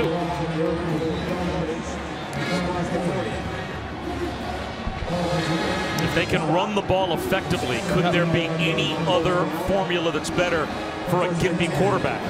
Absolutely, being able to turn it around, hand the football off, and in many ways control the football game for him. Dowdle again. And he picks up about 5, Allison. It looks like Ryan Helinski is limping a little bit, but Will Muschamp said physically he is fine. Really pleased with how accurate his quarterback was in the first half. And I asked him about the 39 yards rushing. He said with a smile, shoot, I thought we'd have 100 in that first half. But really pleased with the way they were able to run the ball. Defensively, the biggest reason they've been able to stay in this game and contain Georgia's offense is because they've tackled really well and limited explosive plays. Pop pass knocked down by the corner blitz of Eric Stokes. It'll be 3rd down and 5. And, you know, Will Muschamp can say all he wants, that his quarterback is just fine. His quarterback is not just fine. He is absolutely fighting through on injury to that left knee. Yeah, credit to Ryan Helinski for the toughness, right? But if I'm Kirby Smart and I'm this defense right now and we need something to get our football team feeling good and I see a quarterback that's hurting, here comes pressure. I'm going to make you move on purpose and see if you can.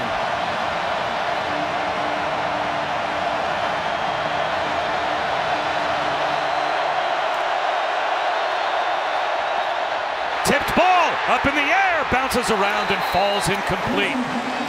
Georgia with a chance for an interception. They do get the stop on third down. How about the back-to-back plays? First is with Stokes, and watch 11. Jermaine Johnson on the right side of your screen. He's getting cut. Gets his hands off, get up, and bat that ball down. I say it all the time. You could affect the play or the quarterback in more ways than just hitting him. We saw back-to-back plays by Stokes and Jermaine Johnson. And a good play by Shi Smith, the wide receiver, to knock that one away and avoid a chance at a pick. Blaylock, fair catch at the 10. We talked about South Carolina's defense the first half. First of all, it's third down man coverage. You tell me who Jake Fromm could throw this football to. Everybody's got sticky defenders on them. And then they've hit Jake Fromm a little bit. They've hit him 5 times in the first half. That's not normal for this Georgia offense. And then they forced him to move off his spot. He's trying to throw that football away. Mukwamu's length allows him to get that pick, and since he's the only guy out there, he turns it into an easy 6 points. But this South Carolina defense has come into Sanford Stadium and said, we're going to play all afternoon.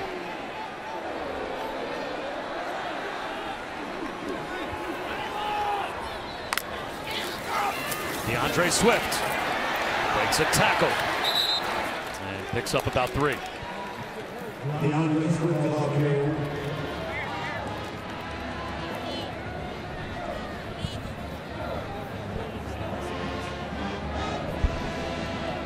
It's going to be interesting to see at least Georgia's offensive mindset, right? Because South Carolina, is Georgia willing to commit to the run? You know, you're down, you're at home. Are they willing to stay committed to running the football and not get impatient for the scoreboard? Zamir White pulls his way forward for a couple of more yards. Now it's third down at 6. DJ Wanham was there to make the stop.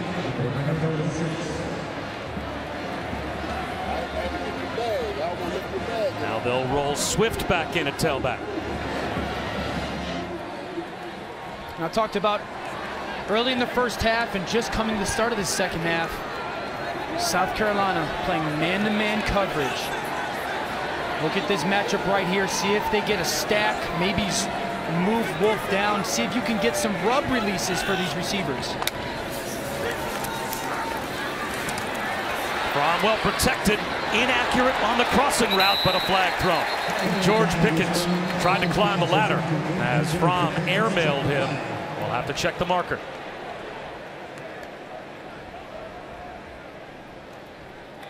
Holding against an eligible receiver, number 29 on the defense. The penalty is 10 yards from the previous spot and includes an automatic first down. That's the Rice transfer, JT eBay. He held Eli Wolf as he came out of his break. He motioned Wolf down, he put a foot in the ground, and he tried to run away, and eBay just tugged on the jersey.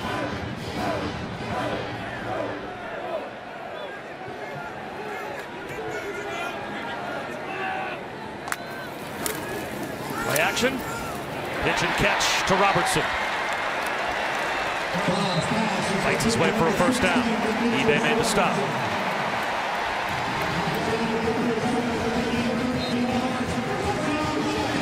Nice little RPO there by Jake Fromm in this Georgia offense, but I'm looking at that formation and going, okay, when I get my tight end to the field, I got a chance to take advantage of an aggressive safety and play action. Don't be surprised if Georgia gets back to that formation and throws a shot down the field.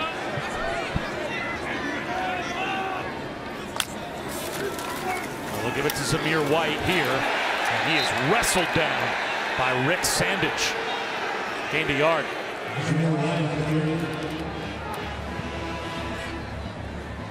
You know, we talked about Georgia's offensive line and gave them the credit that they deserve. But you've got to be really impressed with South Carolina's will defensively, like their effort on their defensive line. Sandage might have gotten away with a face mask there, but their effort to stop this run.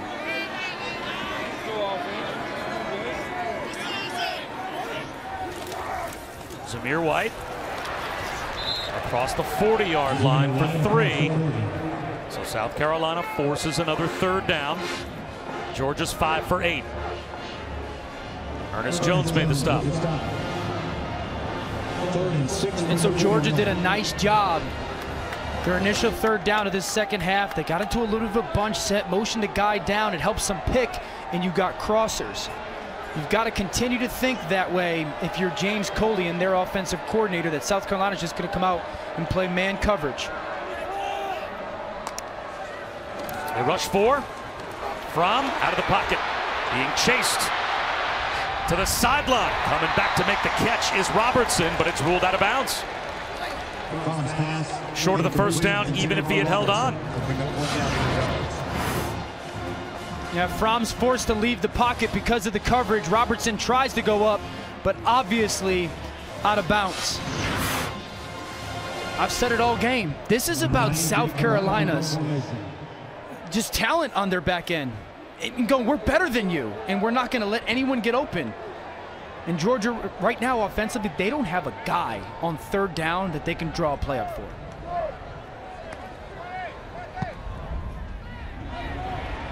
Edwards will let the Camarda punt bounce behind him. Back to 2014 when Dylan Thompson led South Carolina with 3 touchdown passes. Hudson Mason threw for 191 and a couple of touchdowns as well. Todd Gurley added a score, but South Carolina held on as the Dogs missed barely a field goal with about 4 minutes left. That was the last win in this series for the Gamecocks. They've got the lead early 3rd quarter here, but a penalty. Ball start on the offense, number 84. 5-yard penalty, remains 1st down. Bob Wischusen, Dan Orlovsky, Allison Williams. Last halftime lead against a top 5 opponent was against Georgia for South Carolina back in 2012. And they would go on to win that game as well. This a different atmosphere though.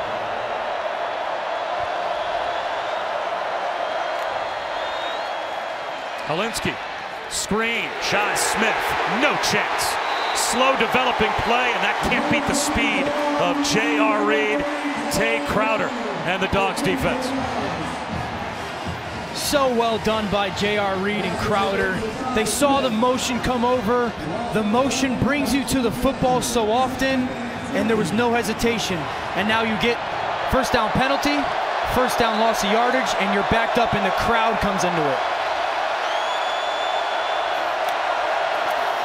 Tavian Feaster, 2 yards. It'll be 3rd down and 18.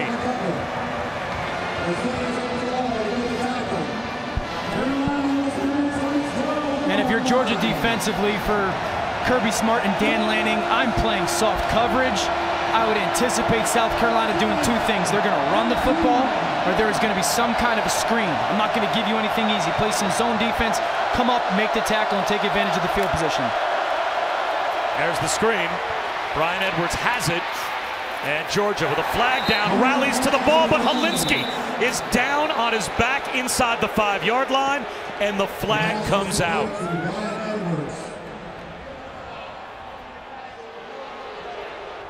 Number 19, 15-yard penalty from previous spot.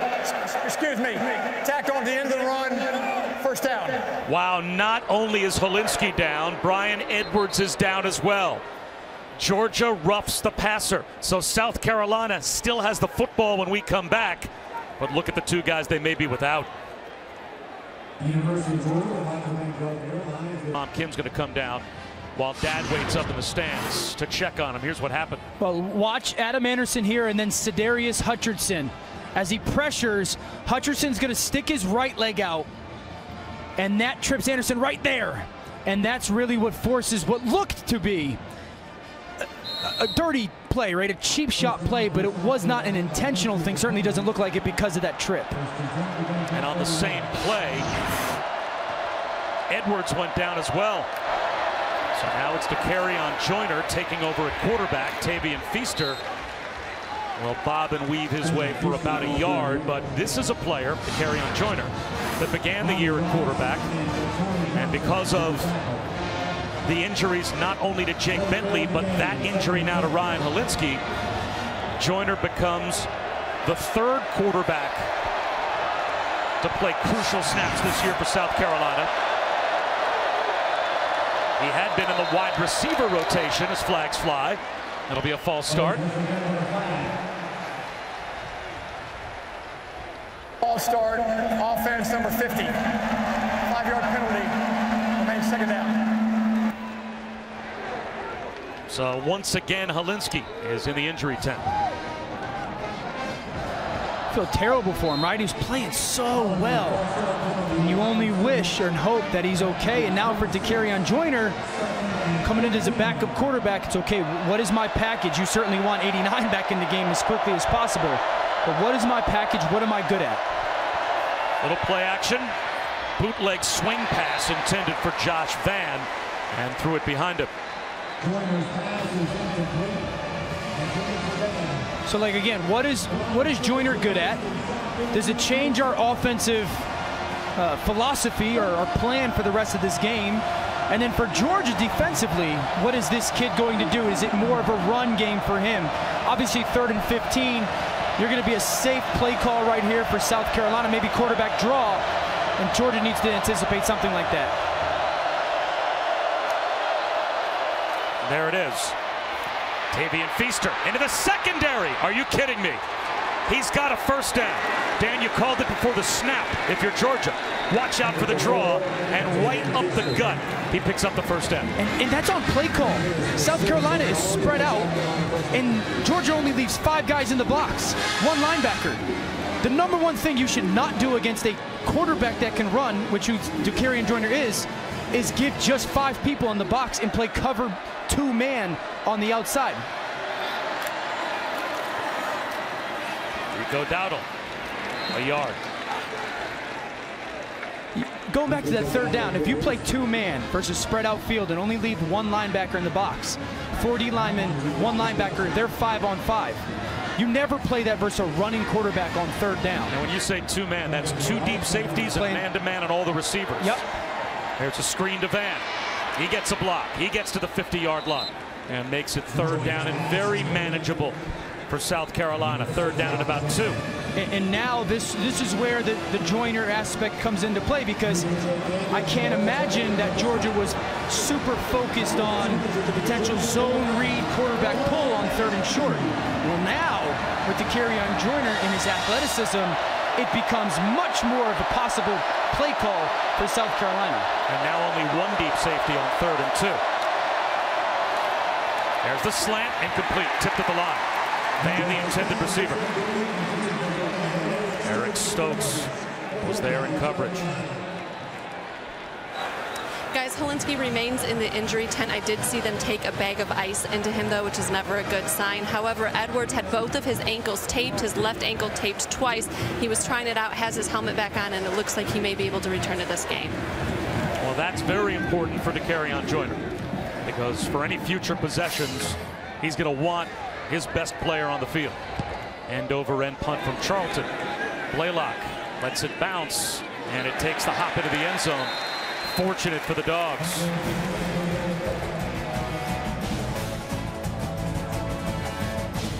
Georgia football. Here's Zamir White. What a tradition they have of great running backs for Georgia. And White gets the drive started. But how about this week's CFB 150 all-time greats? We had a unanimous vote that Herschel Walker was indeed the greatest of all time at Georgia. But that's pretty good honorable mentions there. Frank Sinkwich won the Heisman. Champ Bailey, as good as it got as a cover corner, and David Pollock, our guy Pollock, certainly deserves He looks a little well. different now, Pollock, than he did certainly on the pictures around campus. So many good players, though. Like, I would put David Green up there. You guys are quarterback eaters, man. It is hard to pick only 5. Here White brought down right at the line of scrimmage by Rick Sandage. And South Carolina again forces Georgia into a third down.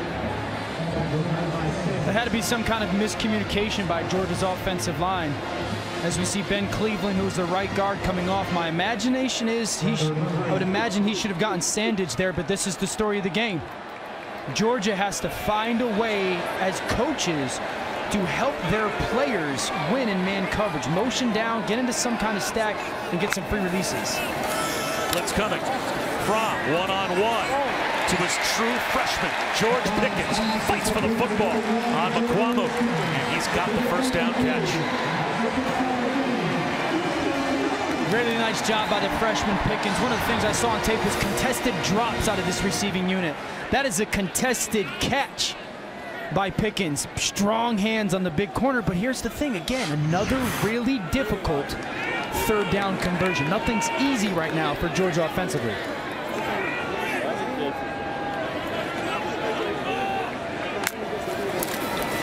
Play action. Fromm was looking downfield for the deep ball and could not find an open receiver again, which allows the sack. DJ Wanham and Kobe Smith all over Jake Fromm.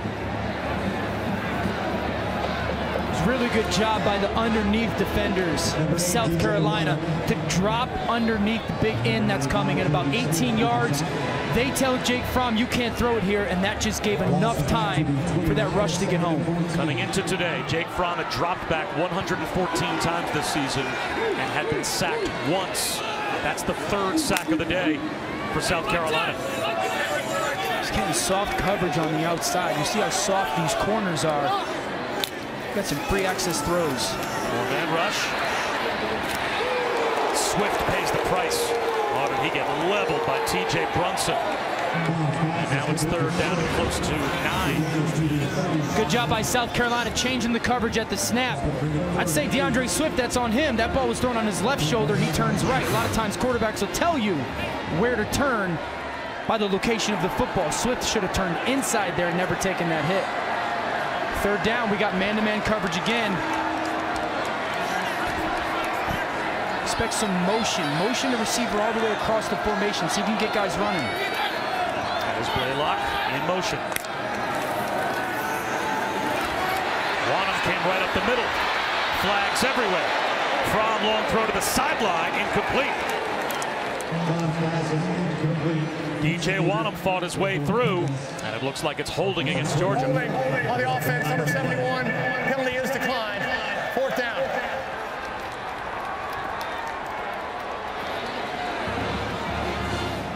If I would have told you, Dan, we'd have 3 minutes to go in the third quarter. Georgia is at home, and they have not had 1 3-and-out on offense today, and yet they've got only 10 points on the board. Wow. Third down.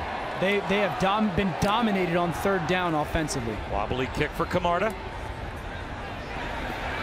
Shi Smith let it bounce, and it rolls dead at the 17.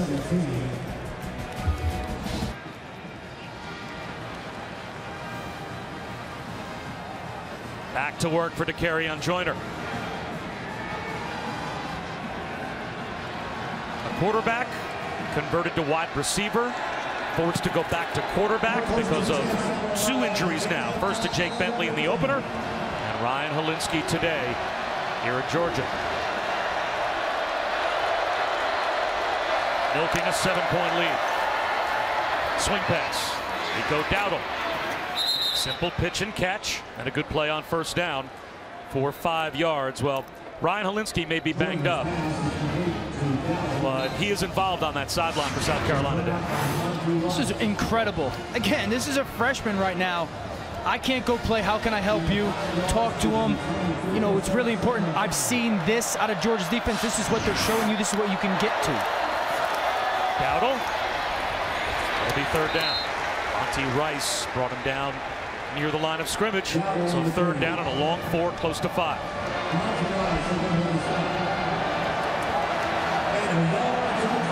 Yeah, South Carolina's going empty backfield. No light. So Georgia still has only 5 defenders in the box. You're outnumbered if you're Georgia defensively right now. And they can't get lined up. Joyner in trouble. He will scramble. And he'll come up just short of the first down. Tay Crowder got him on the ground. A half-yard shot.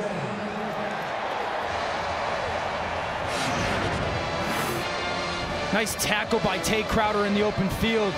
Coming off his coverage and making sure just short enough to get his defense off the field. Ryan Hilinski trying to will that to a first down. It'll be Joseph Charlton out again to try and kick it away. Second in the nation in yards per punt.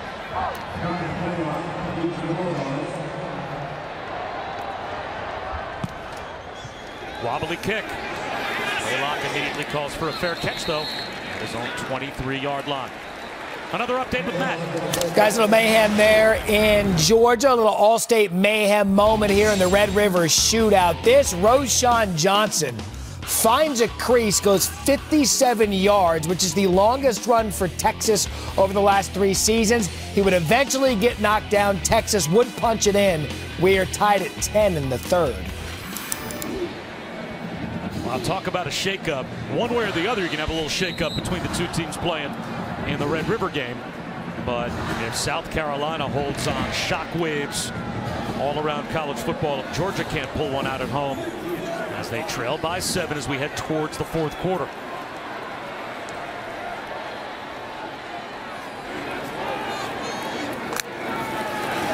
Fromm back to throw. Steps up. Over the middle into double coverage. And he squeezes it through to George Pickens. What a play by the true freshman.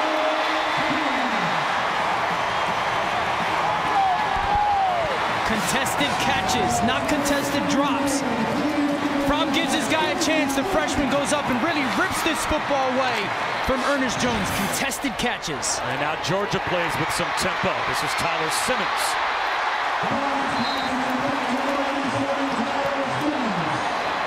Gain of 8.5. And look at the Dogs trying to go quickly to try and get South Carolina on their heels defensively.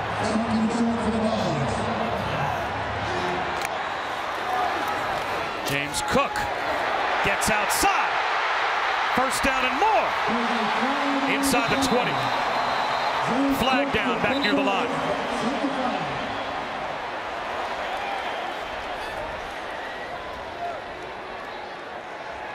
Holding on the offense, number 74. 10-yard penalty for spotted foul. Second down.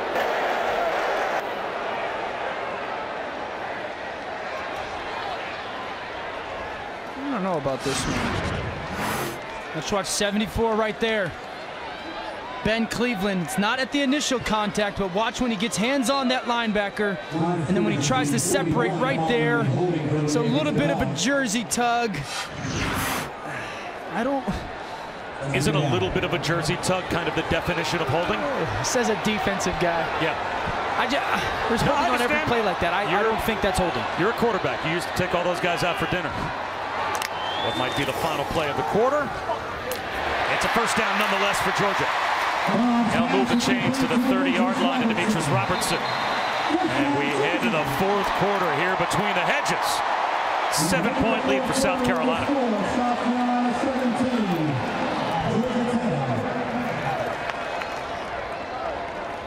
Seven-point lead for South Carolina, Dan, as we head to the fourth. Early on, they got their big play-making receiver, Brian Edwards, and man-to-man, they went a double move out and up.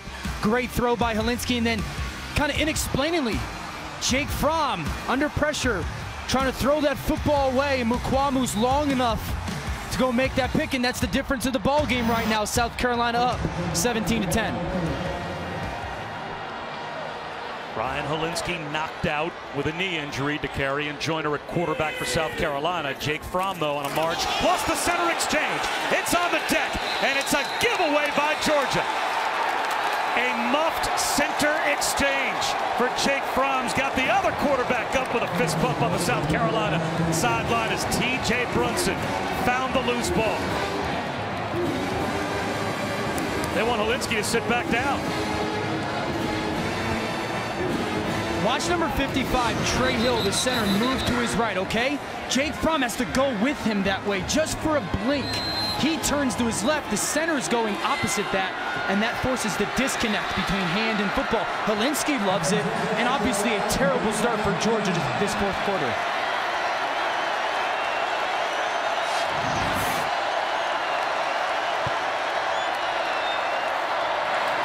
Feaster looking for a cutback lane. Gets out across the 30 to about the 32-yard line. Picks up 3.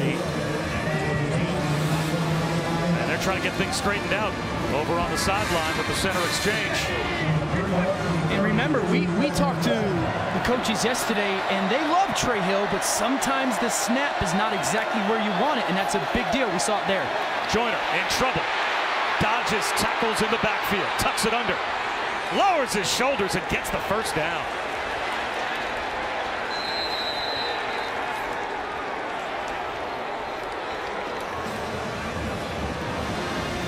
We've got another injury to worry about for South Carolina now.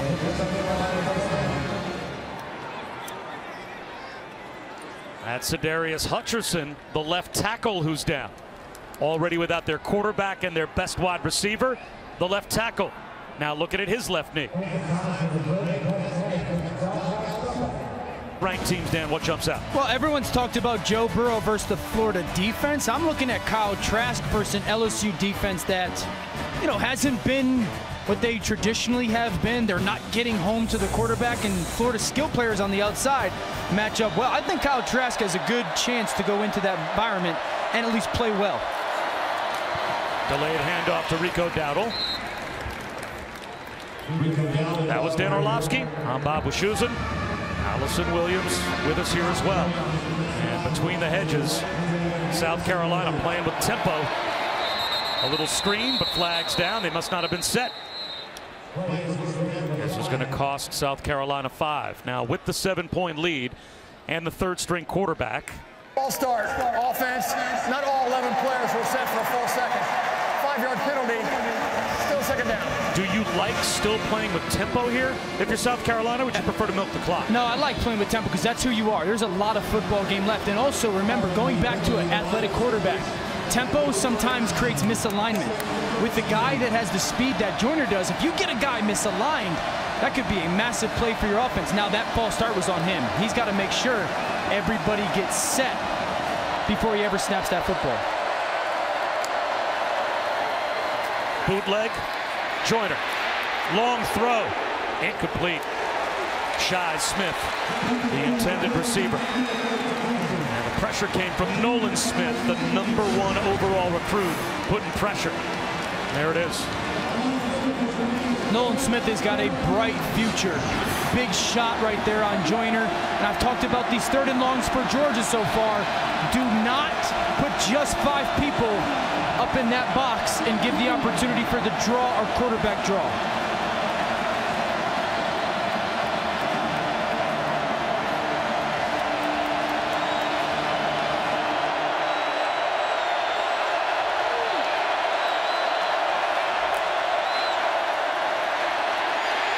Out of the pocket is Joyner, and he'll dirt it. Once again, it's the #1 overall recruit in America, Nolan Smith, all over to carry on Joyner. And it'll be a punt for South Carolina. They played zone. They brought a corner blitz. Tyreek Stevenson comes off the right side of your screen, unblocked. He forces Joyner to move. An outstanding job by Nolan Smith, staying where you're supposed to stay. Keep contain and leverage. Make the play on Joyner. Fair catch for the freshman, Dominic Blaylock. Georgia's got it back, down by 7 after a 42-yard punt.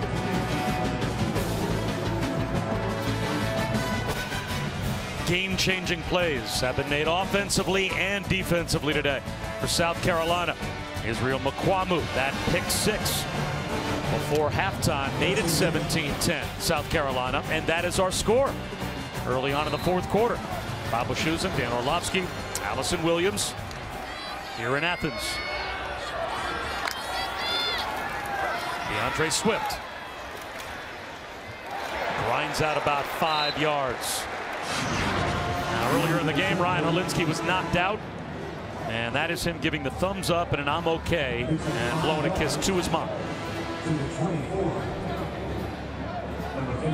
Kim is looking for her son to give her a little bit of reassurance, but he is obviously knocked out of the rest of this game, and who knows for how long. You kind of saw a little 3 there, right? you know, a little from him and his mother. Awesome, cool, very cool moment. Swift again.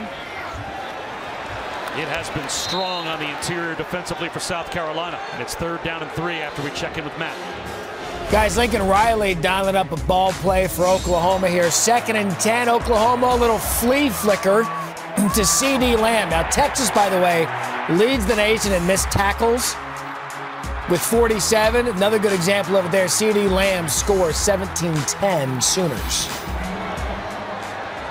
I don't know if we've seen a South Carolina missed tackle today. They have been so sound, and they force 3rd down and 3.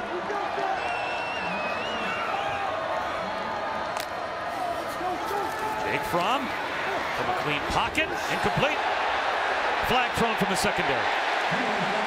Mukuamu on Tyler Simmons.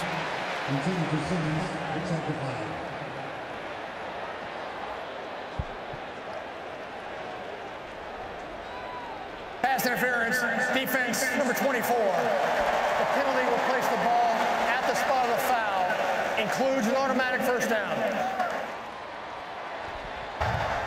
Mukuamu's in good position.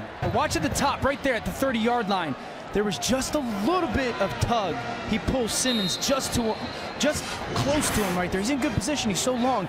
Unnecessary pull at the back of the jersey. DeAndre Swift right up the middle. And there is that big offensive line just changing the line of scrimmage for 4.5, maybe 5 yards. Penn State, Iowa at Kinnick later on tonight.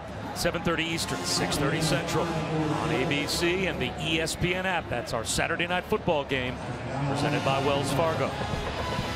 And this is a down for me that I think Georgia needs to do something offensively, aggressive-wise.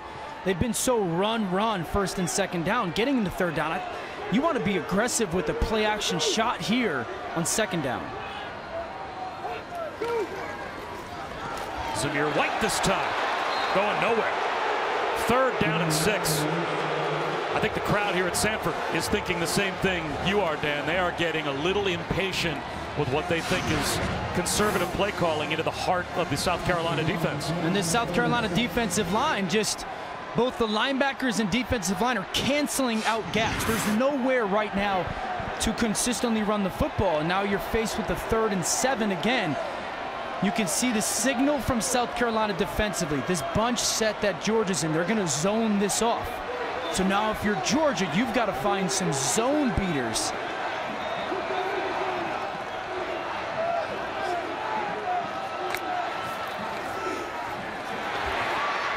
Across his body, Fromm finds Zamir White. Well-designed play and a 1st down to midfield. What a big 3rd down conversion for Georgia. That's all Jake Fromm. That was a non-designed screen. He realizes some guy's unblocked. No one's covering the back. Get it out of my hands. Now they play with tempo. Incomplete. Over the middle for Eli Wolf. Good job by Ernest Jones. And there's a sophomore linebacker, Ernest Jones, that gave up a redshirt year. Last season as a true freshman, he had played 4 games. Yeah. The Belk Bowl was game 5. They said, look, you could sit the Belk Bowl out and hold on to another year, or you can play with your guys today. He said, I'm going to play with my guys today. He's been huge because that's allowed T.J. Brunson to go from middle linebacker to the weak side linebacker. And Ernest Jones is just one of those guys, we can't keep him off the field if we're South Carolina defensively. Communicator, he's consistent for them. He's a big player for South Carolina. Screen pass, James Cook. Out of bounds at the South Carolina 43-yard line, a couple of yards shy of a 1st down. They'll actually mark him out at the 44, so it's a gain of 7. Another big 3rd down. And let's be honest, like, if you're Jake Fromm, this 10-minute stretch is huge for your career and legacy. Like, if you're the best quarterback in the country and you're the best quarterback in the SEC East, you do not allow your football team to lose this game. And 3rd downs are going to be the story for the next 9.5 minutes.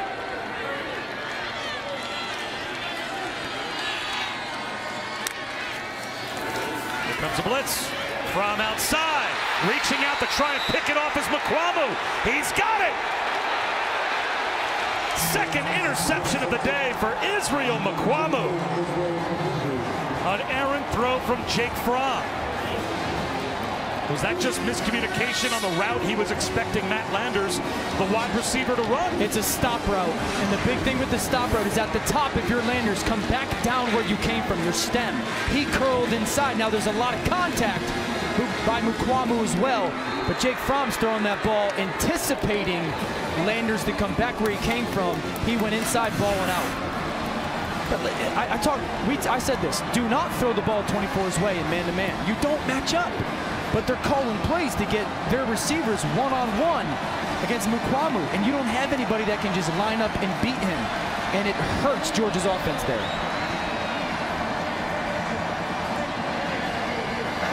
I think they want to make sure that Mukwamu, as they go to replay here, had complete control of this football as he came down with it. Will it be a turnover? We'll find out when we come back. South Carolina, as it is now, has got the football. State, we could be in store for a shakeup. Right now, Georgia trailing South Carolina by a touchdown in the fourth quarter. Oklahoma doubling up Texas in the Red River game. Everything else later on or tonight. Of course, the big one between Florida and LSU right here on ESPN at 8 Eastern.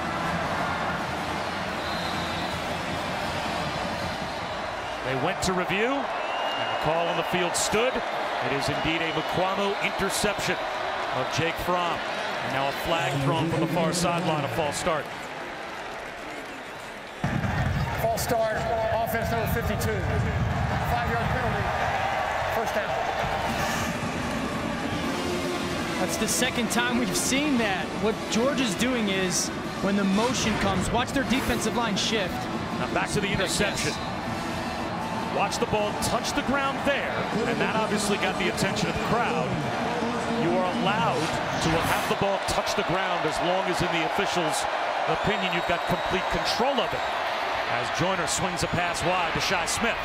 Smith makes a man miss and gets across the 40 to the 41-yard line. So even though Mukwamu had the ball make contact with the ground, he's controlling it.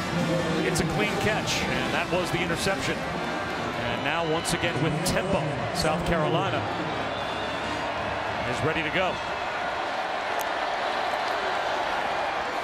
Quarterback keeper. Joyner gets outside. Does a good job to slide inbounds to keep the clock rolling a yard shy of a first down. But it kind of runs counterintuitive, doesn't it, to slide and stay inbounds but then play hurry up? Well, and also, I don't know if the slide is worth it there. I mean, I would love to see him go get that first down. Good point. That slide creates the second or third and long one. He's going to try and throw for it. And he's got it. Over the middle. A first down catch for Shi Smith. So no Ryan Helinski. Brian Edwards has been able to make his way back in the game. Nice job by Shi Smith. This shallow ball a little bit low and away, but strong hands to confirm that catch and roll underneath Helinski. How awesome is it seeing him on the sideline and his energy for this team?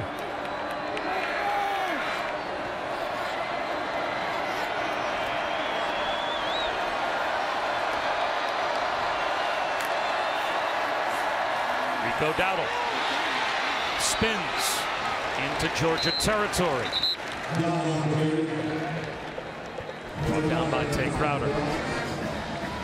I think if you're Georgia defensively, you got to start thinking about bringing some pressure against this offense. You know, off both edges, if they're going to be running some zone reads, off both edges so you can shut down the run, but also allocate someone to the quarterback. And you got to trust your back end playing some man-to-man coverage. And now working on the clock a bit.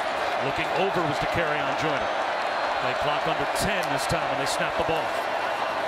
Rico Dowdle. 2 yards. 3rd down and 4. After we remind you that Week 6 of Monday Night Football has arrived. The big NFC North matchup at Lambeau.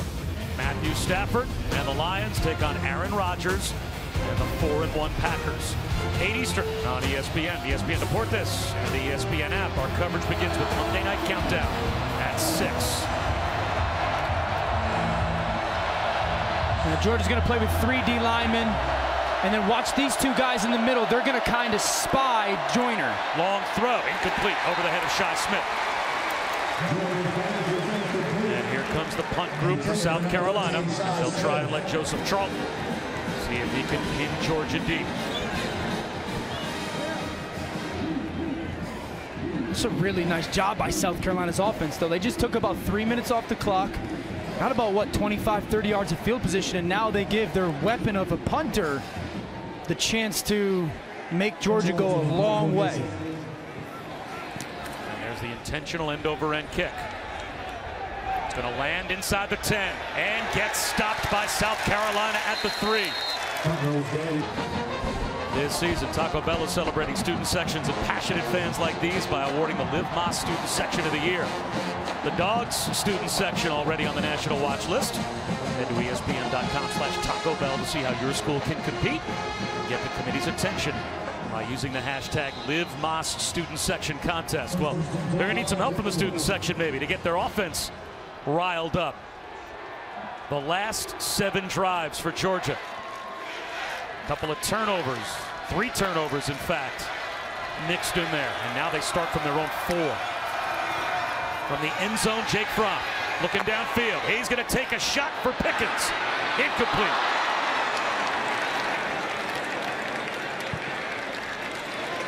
Georgia offensive line coach Sam Pittman wants his guys to keep their heads up literally and figuratively, telling them when they're running the football they have to defend the double team with their eyes up and reminding them to stay in the moment. He said, who cares what's happened to this point? You have to forget about it and look forward. All we need is 1 score. He said, let's go, guys, and he wants them to go a little bit faster. Too much time in between plays for their liking right now. Well, they've only got 6:19 left, and with the long field out in front of them, this may be their last opportunity with the football. Draw play. Swift. Goes to a first down, about a yard shy. Quickly back to Matt Barry. Okay, guys, here comes Texas in Dallas against Oklahoma. Sam Ehlinger from 3 yards out. And they've closed the gap right now, 20-17 Oklahoma, headed to the 4th. We're headed down to the last 5.5 minutes. 3rd and 1 for Georgia. Flags down.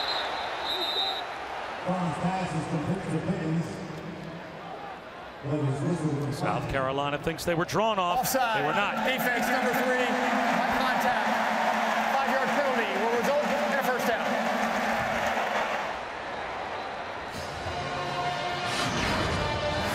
Watch Jake Fromm here. Watch the little head bob with some energy. You get deep in your voice right there. Kinlaw's paying attention. He's having a dominant game. He hears the cadence. Nice job by the vet quarterback. And that gives Georgia a first down.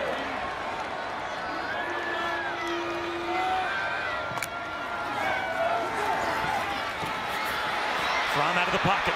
He's going to tuck it under and run. That'll stop the clock, at least for the moment, with 5:25 to go as he picks up 7. Any means necessary right now for Jake Fromm in this offense. To Allison's point, talking about Sam Pittman, it doesn't matter what has happened to this point. You have to find a way to do what's necessary to go and score a touchdown and tie this football game up. If it's running a couple times, do whatever it takes. A lot of time coming off the clock. Play clock down to 1 at the snap. Fromm up the seam, threw it a little low, but reaching back to make the catch. Another freshman, Dominic Blaylock. Gain of 16. Good job by Blaylock. And this throw by Fromm is there on purpose. He sees that corner coming over the top. Throw it low and allow your guy to go make a catch. The sideline, Pickens. Guys, Georgia is missing one of their bigger-bodied receivers on the outside. Lawrence Cager is out for the game with a rib injury. Keep that in mind on this drive.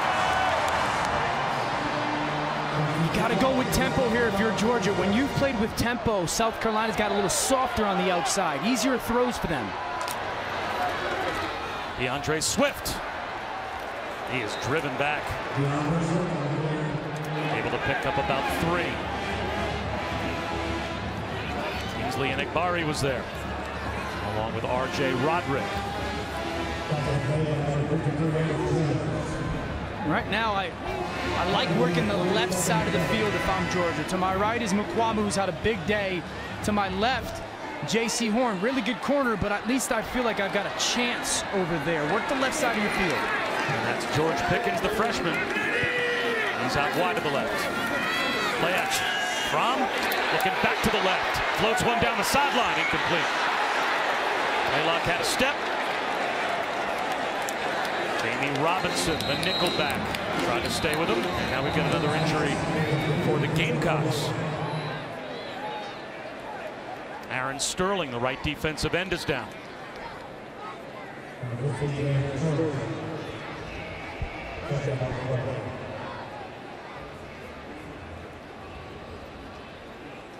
Our next UFC Fight Night on ESPN Plus is tonight at 8 Eastern. In Tampa, it'll be former champ Joanna Jędrzejczyk taking on Michelle Waterson in the strawweight main event. Both are looking for a title fight with a win. To order the main card in English and Spanish at ESPNplus.com, and be sure to download the ESPN app if you're watching on a mobile device. The prelims start at 5 Eastern.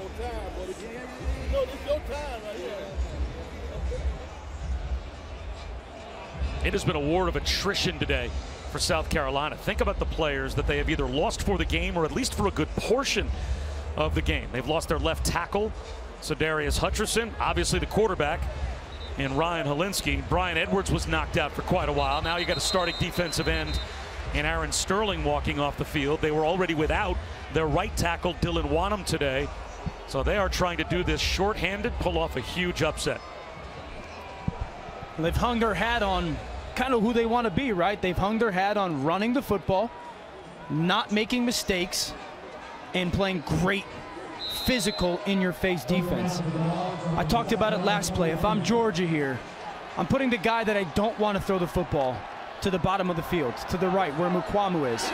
And I'm going to work to the left side of the field, into the boundary. That's where I've got my best matchup. I've got to give Jake Fromm a guy that if they play zone, you can beat him, and if they play man, you can beat him. Huge third down here. 4-man rush. Fromm well protected to the sideline. Toe tap. Robertson, first down.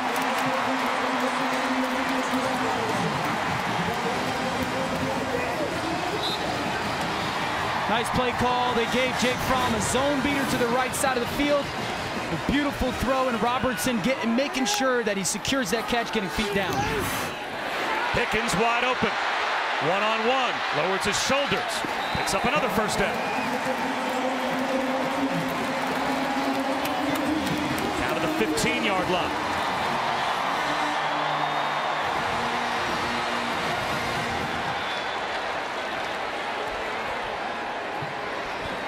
A drive with a game on the line for Georgia that began at their own 4-yard line.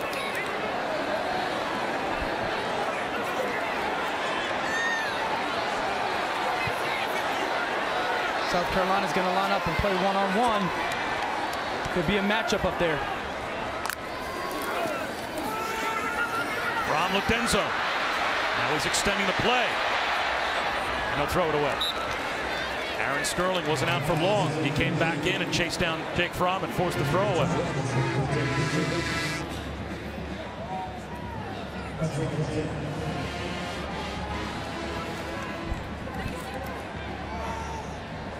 It's never been a good sign for Georgia when Jake Fromm has had to throw the ball a lot. Well, today, in completions and attempts, both career highs.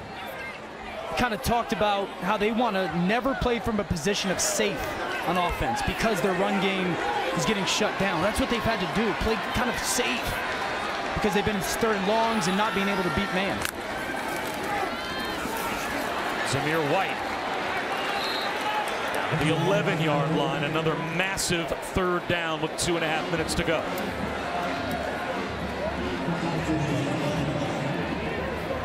You got to remember now, this field is significantly smaller than it was 30 yards ago.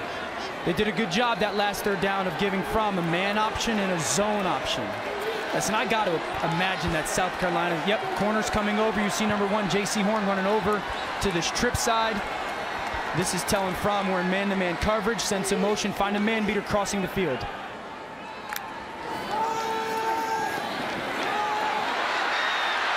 Fromm pumps. High throw to the pylon, incomplete. Looking for Wolf. Now it's 4th down. And with 1:59 to go, you have to go for it.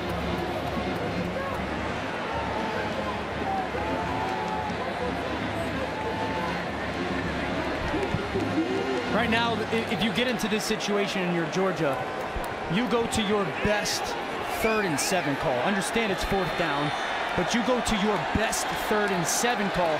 And if you line up and you don't like it, the look for South Carolina defensively, you call a timeout. The play is more important than the timeout.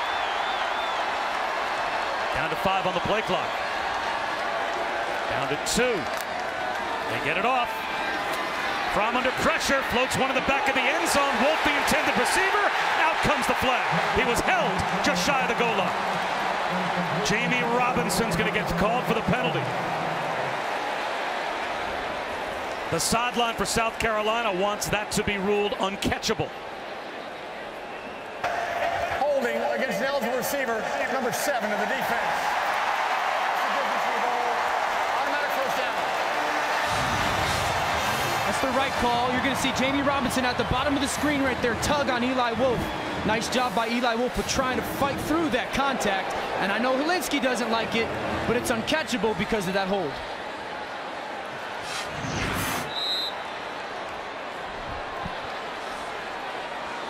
With the game on the line, 1st and goal for Georgia.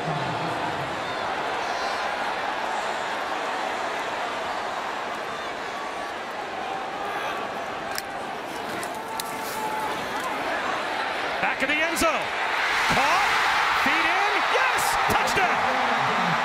Demetrius Robertson somehow got a foot down in the back of the end zone.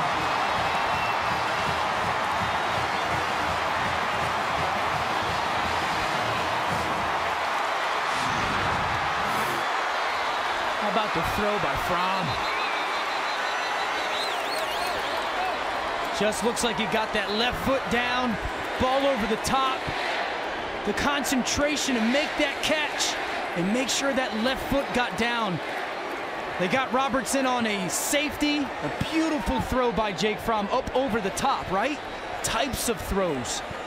Outstanding drive by Georgia, led by their big-time quarterback. You want to talk about a prove-it drive for a quarterback when everything has gone wrong since basically the end of the 1st quarter? A 13-play, 96-yard touchdown drive. And now it's on Rodrigo Blankenship, who's working on a record of consecutive made point-afters to try and tie it up.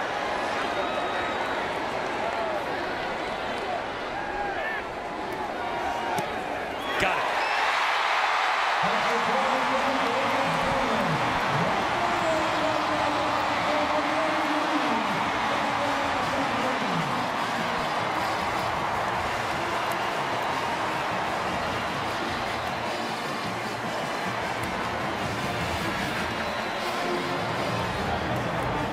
Tied at 17. Matt Barry, back to you.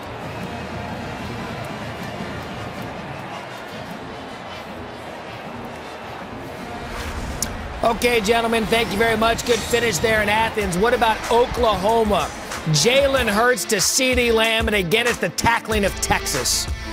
2 missed tackles. CeeDee Lamb scores 27-17 in the 4th.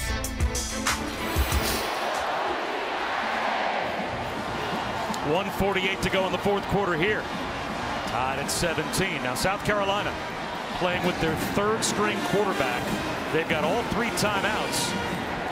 I can't imagine they're thinking, let's just play for overtime. You're going to roll the dice and see if you can try to get into field goal range and win this game. Absolutely. If you're South Carolina, you're aggressive offensively. You know, you came in here to try to pull off the upset and you're giving yourself the chance.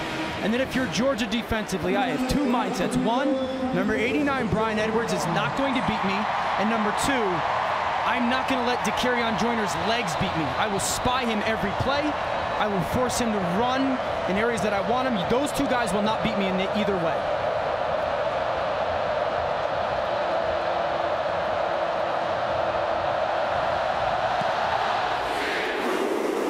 Shi Smith gonna let this one go through the back of the end zone. How about that last drive from a quarterback that you think might be the best in America, Dan? You called it. It was a show-me drive. Whatever it took. We saw a scramble. No one was open. We saw him make contested throws, push the ball to the sideline, a huge third down zone ball, and then the touchdown. Up over the top. The perfect type of throw in the perfect location. He needed it. He delivered.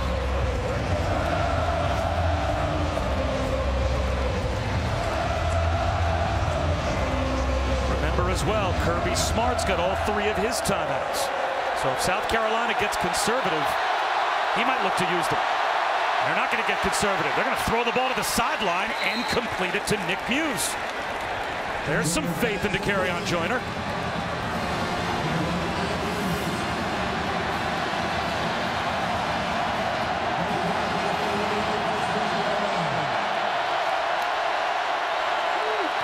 Joyner, sideline again, this one incomplete.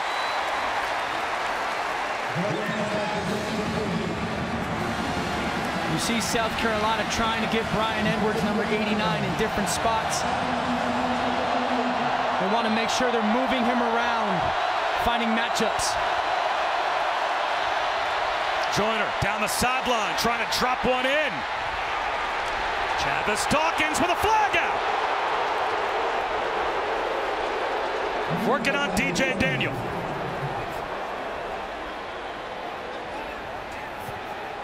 Pass interference. Defense number 14. 15-yard penalty for the previous spot. Automatic first down.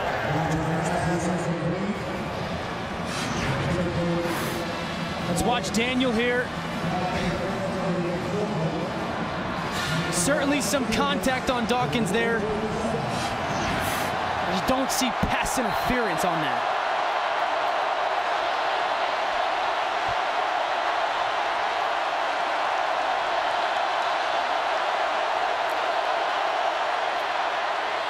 Dowdle in the flat, bottled up.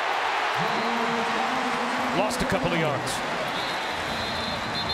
Richard LeCount made the stop. And it might be a timeout called by Will Muschamp. He's going to try and preserve some time and settle his team down as Parker White gets warmed up on the sideline, hoping for a chance. What a start to the day in college football. What a finish it could be tonight at Death Valley. And after they're done between Florida and LSU, Michael Eaves and Kenny Mayne will have Sports Center. They will have Ed Orgeron and Dan Mullen's live post-game press conferences. Plus the college football teams with the easiest path to the playoff. Yankees, Astros game 1, Nationals, Cardinals game 2. All that and more on Sports Center after college football later on tonight on ESPN and the ESPN app.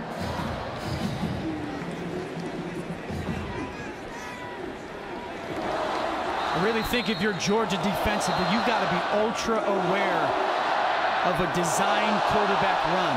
You know, South Carolina really only needs another 10, 12, 15 yards as a potential field goal, so I don't necessarily want to play some man coverage.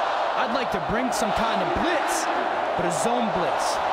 Bring some pressure and play some zone, have all the eyes on the football.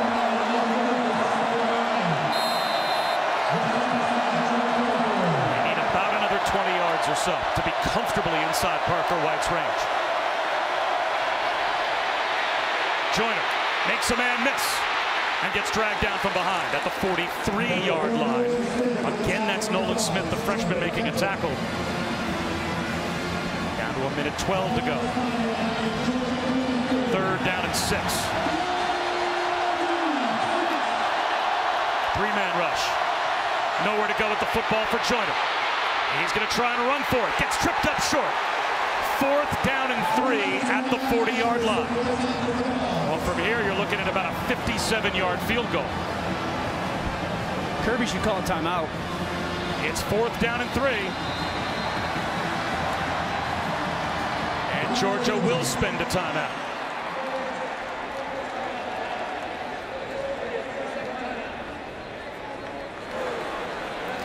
I talked to Will Muschamp before the game, and he said if it came down to a game winner, he would be most comfortable at the 35-yard line was the extent of the range for his kicker, so a tough decision here on 4th down. Parker White made a field goal of 49 3/4 yards, basically, earlier in this game, just a shade inside 50, and that is his career long. This would be from here in the neighborhood of 57, maybe 58 yards. I would imagine that Will Muschamp not only goes for this, but leaves his offense out there, and the formations have been good to them. Now, if you go for this and you don't get it, plenty of time for Georgia to get Blankenship in field goal range. And here comes Parker White. They're going to try it from 58.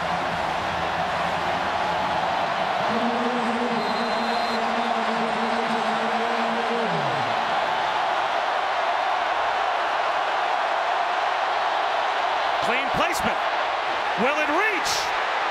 Doesn't matter. It's wide right. And now Georgia's got a chance with great field position and 2 timeouts.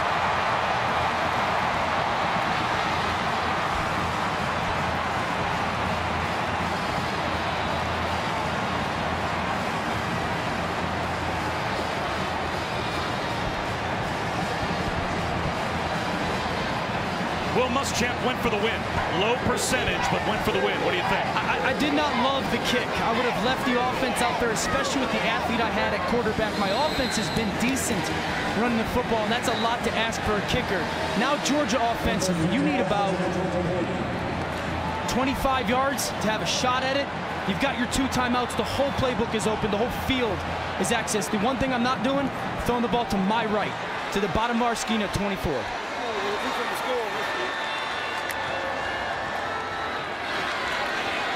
Fromm has all day. It's a check down to Swift, and it's thrown behind him. Rodrigo Blankenship, perfect on the season so far. He has made pressure kicks in the past. I've seen this a little bit from Jake Fromm today. Just some missed throws, not out of character for him, and that's a big miss. That's a 12, 15-yard game there. I still think there's the opportunity.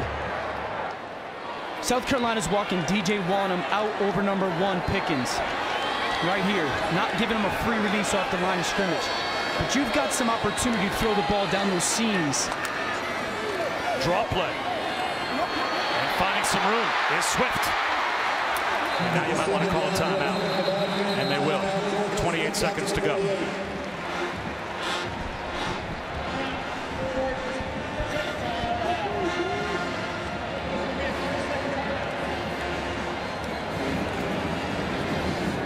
If Georgia can get the ball anywhere inside the 40, close to the 35-yard line, you know they feel like that guy can make a game-winning kick. Yeah, and that gives you a lot of confidence as a play caller, right? That you can get the ball to at least a decent chance or shot at a kick. 3rd and 3 here, 3rd and 4 for this Georgia offense. It's been the story of the game, right? South Carolina, as a play caller, you got to be thinking, South Carolina's going to play man-to-man on me. Who is my best matchup? I don't really have one. Then what is the thing, what is the play that's going to create that matchup? That's why you got to get into some kind of condensed splits. Receivers next to each other, get rub, get some kind of pick, get running across the field. And I've said this before, Jake Fromm has missed the back a little bit. And the back against man-to-man coverage with some picks can pop open uncovered. Blankenship's only missed this season was the kick that DJ Wanham blocked before halftime. If he has gotten the kick past the line of scrimmage this year, it's gone through. Can they set him up? 3rd down and 2. There is one-on-one right there, no help. Fromm instead looks right. Now he's going to get out of the pocket and run. Fromm to the sideline, preserves time, and picks up a 1st down. For the South Carolina 43.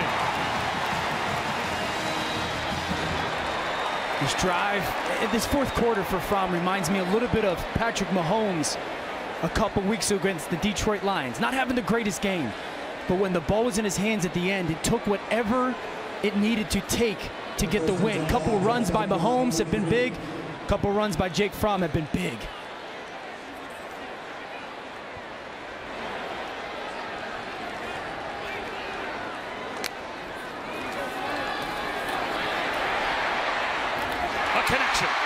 Tyler Simmons right about at the target line and a timeout call. 13 seconds to go. Georgia now out of timeouts. Now we saw before halftime, they tried to get one quick to the sideline, didn't work, and they had time on the clock for Blankenship. 13 seconds, plenty of time to run a play. Yep. Are you taking that chance? Yeah, so I am. So this is the first thing. You're talking to your quarterback, Jake Fromm. By any means, this ball gets out of your hands. You do not take a sack. Second thing, as a play caller, there's no route that is underneath the first down marker for me here. I don't want this ball caught at 3 or 4 yards, and that's on your quarterback as well. I don't want to caught at 3 or 4 yards and the clock runs out. I want to get some 7, 8 yard designed routes past the first down, get a completion and a quick spike. You've got 2 downs to do that if you do it efficiently for Georgia. A field goal of about this distance before halftime, his last attempt, and the only miss that Blankenship has had this year was that block by Wano.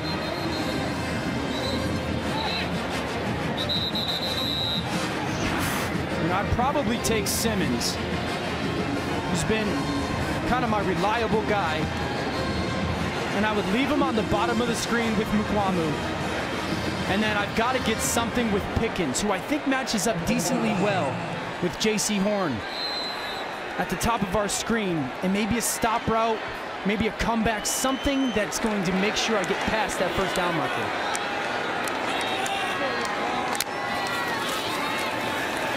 From sideline, broken up. 8 seconds to go. Eli Wolf, the intended receiver. They may have to kick it from right here. It is third down, so you can run one more play potentially as long as it's to the sideline. It's a strategic play, though. What you're doing here, there's no way I'm trying to get a completion. I'm going to tell Jake Fromm, catch this snap, throw it over number 87, Simmons' head to our bench. We waste 3 or 4 seconds, and then we attempt our field goal. We either win the game or go into overtime. There's no way I leave any time.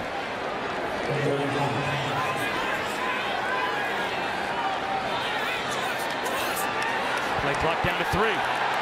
Down to 2. They get the snap off. Fromm looking sideline, flag down, and that's tipped and out of bounds with 3 seconds on the clock. They'll have to check the penalty marker on the far side of the field, and this could be a huge call. We're going to get a legal formation. They changed their formation, never got set for a second.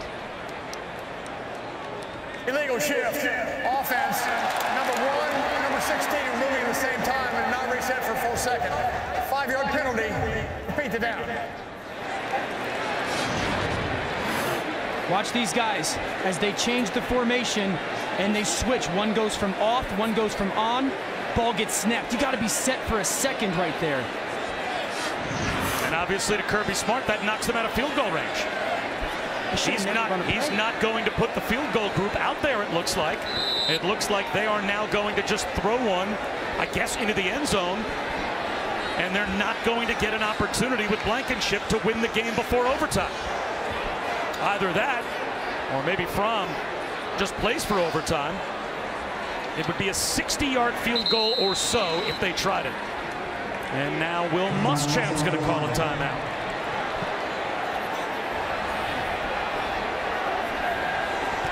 Are you surprised that with Blankenship, no one knows his kicker better than Kirby Smart, but a guy that made a 55-yarder in the Rose Bowl wouldn't be given a chance from 60 yards, where the only way it burns you is if it's blocked and run back? I mean, I would give Blankenship a shot at this. I don't have a feeling, again, South Carolina has a 6'4" corner out there in Mukwamu, so a jump ball is going to be a huge advantage for him. But you're in this position because you mismanaged third down. I would give Blankenship a shot at this kick. I think the crowd is chanting Rodrigo. I think the crowd wants to see Blankenship get a shot at it.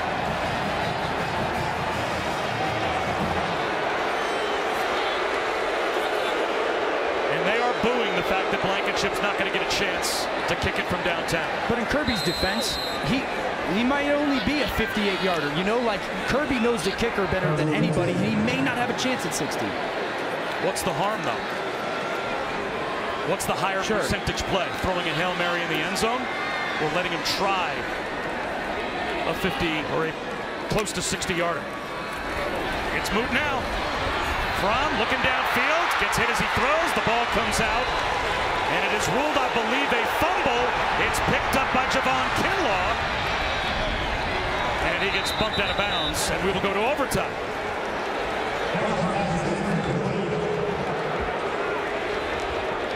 That's the end of regulation with a score tied at 17. Kinlaw comes up gimping.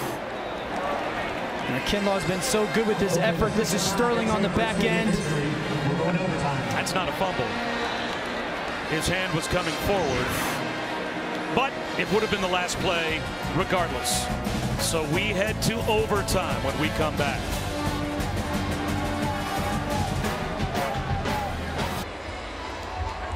South Carolina won the toss and has chosen to take the defensive route. So it will be Georgia football to begin overtime. Dan Orlovsky, a look back at how we got here. Well, it started with Ryan Helinski finding his big receiver, Brian Edwards, in a man-to-man situation. They went double move and a big touchdown. Fromm is pressured. He's trying to throw the ball away over to his sideline. Mukwamu's length turns it into a pick six. And then when they needed it the most, Jake Fromm and this offense delivered a beautiful touchdown pass to Robertson. South Carolina goes on a drive. They attempt a field goal. Comes up short and wide right. And then Georgia had a chance, totally mismanaged the end of the football game, and ends up trying a Hail Mary, I think. Well, you made a great point while we were away about what might have been going through Kirby Smart's mind, considering his coaching history. Yeah, I mean, we remember the kick six, Alabama-Auburn, when Alabama goes to attempt that game-winning field goal and it's returned back for the touchdown. Kirby Smart was the defensive coordinator at Alabama, and I wonder if that was in the back of his mind in fear of attempting that kick, coming up short, and it returned. Instead, his offense begins overtime. DeAndre Swift keeps the pile moving. About a 4-yard gain.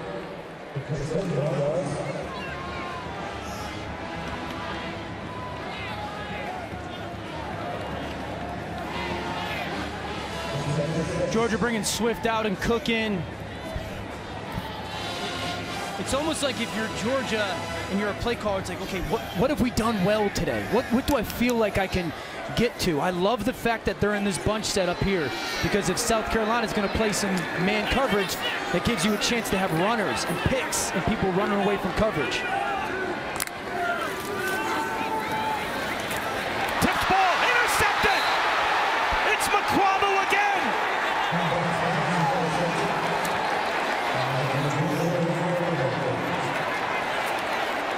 They are stunned here in Athens as it goes off the hands of Tyler Simmons, and it's a hat trick for Israel Mukwamu.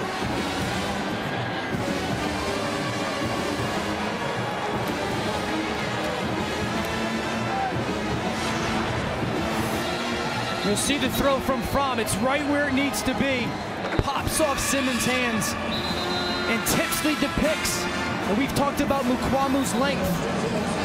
That 6'4" frame comes into play again. The arm length to go secure that ball for the pick, and now South Carolina has a huge opportunity. And they set up Parker White to try and win the game. Dowdle.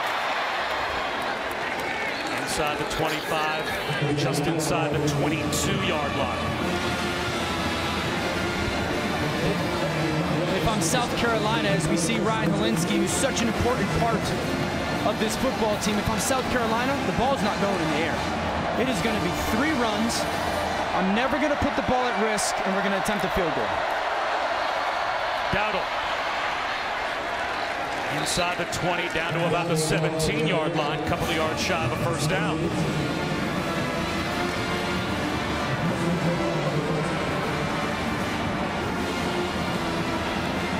From right here, you're only looking at about a 35-yard field goal. And right now, it's about, as a play caller for South Carolina, where does Parker White like the football? Is he a left hash kicker? Is he a middle of the field kicker or right hash kicker? So that's the only thing that matters on this play call, is keeping the football where your kicker likes it. Your players need to know it. You need to know it as a play caller. And they're going to try and put it in between the hash marks. Dowdle comes up a yard short. Here comes Parker White to try and win it for South Carolina.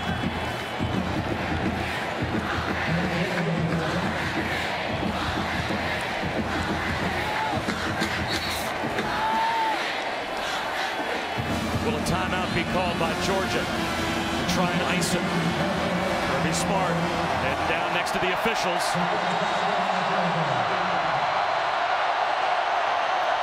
There's the timeout.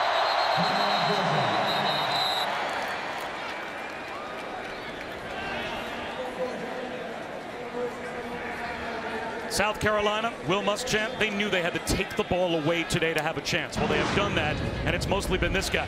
Mukwamu's been outstanding. The first one is Jake Fromm trying to throw that ball away. I'll say it again, the length by Mukwamu allows that interception. Then he's getting physical with Landers, and again, the length that leads to the pick. And this one's kind of gifted to him. Right off Simmons' hands. He's in the right place at the right time. The football found Israel Mukwamu today. Turnovers had held this team back. It's been the story of the football game for South Carolina defensively. Parker White has not missed this season inside of 50 yards. He's 8 for 8. This one from 33 to try and win it.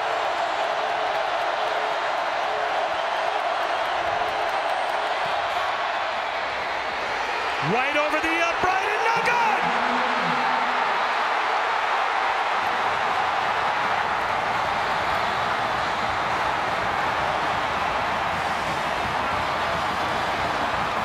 We play on!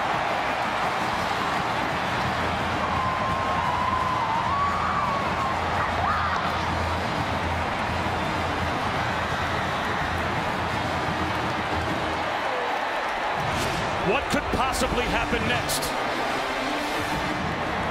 We'll find out when we come back. Parker White's first miss from under 50 yards this season. A crushing blow for Ryan Helinski and the Gamecocks.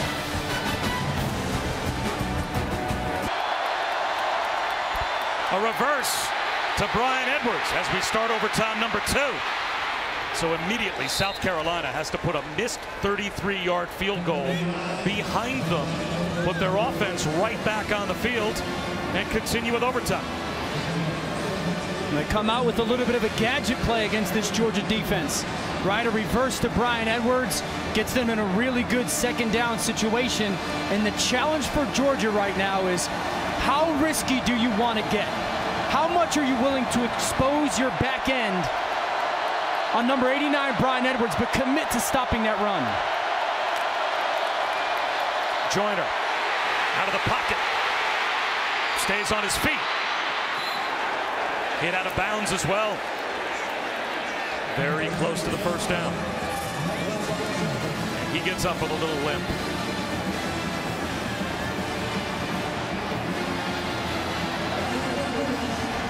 We've had some of these in the second half.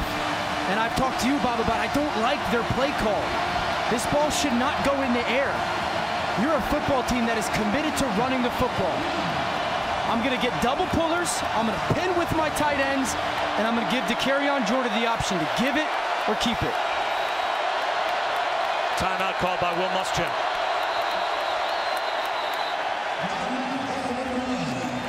So the Gamecocks will use the only timeout they have in overtime number 2.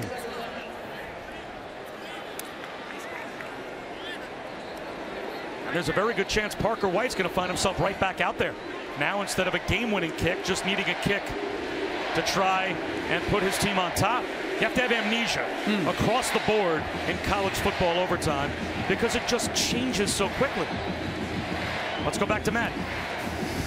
Okay, Bob, checking in on OU in Texas. Jalen Hurts out of the shotgun, takes it in and right up the gut. Sooners up 34-20. Texas driving late in the fourth. And coming up next after this exciting game, Austin Kendall in West Virginia set to host Iowa State. That's coming up right here on ESPN, guys. Well, Matt, we have had a low-scoring thriller between the hedges. Bob Wischusen, Dan Orlovsky, Allison Williams, overtime number 2. It's hard when you're the get-back coach in overtime to get Kirby Smart off the field.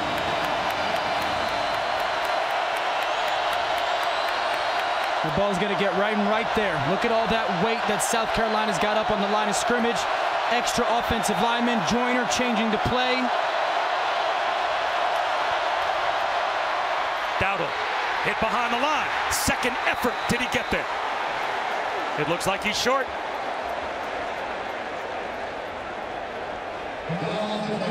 Now here's a snap decision you have to make if you're Will Muschamp. Your kicker just missed. It's 4th down and a foot. Would you go for it? I wouldn't. I would kick the field goal here. He's going for it. He's out of timeout, so they have to make a decision quickly or risk a delay of game. Already down to 13 on the play clock. They're still looking over to the sideline. They can't get a play call in. 7 to go. They have to get lined up. Take the delay and kick the field goal. Oh, they're going to get bailed out. Kirby Smart called a timeout on defense. Very interesting. And now they will have a chance to go over and talk things over. And I don't think South Carolina was ever going to run a play. I think they were just going to get up there, try to draw Georgia off sides, and be willing to take the 5-yard penalty and kick the field goal.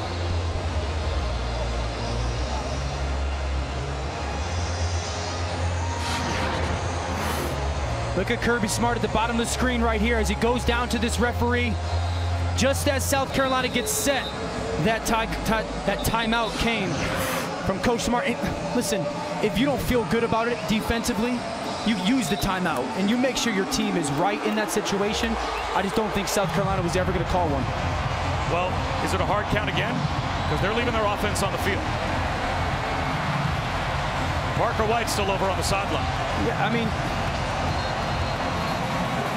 I'm not doing a hard count here, no. If I'm putting my offense out on the field, it's because I want to go get a first down. I'm not going to get tricky here and hurt myself. I've got 6, 7 big bodies on the field. I've talked about the pin and pull. You just tried to run at Georgia and it didn't work. Utilize Dakarian Joyner's athleticism. They'll give it to Dowdle. He's got the first down, spins inside the 10. Down to about the 8-yard line, 1st and goal. And they went to the pin and pull, the right side of the offensive line. Collapsed Georgia's, they pulled the 2 guys around, created a huge hole, and Dowdle followed it. I guess Will Muschamp feels I gave my kicker one chance. I'm going to trust my offense now.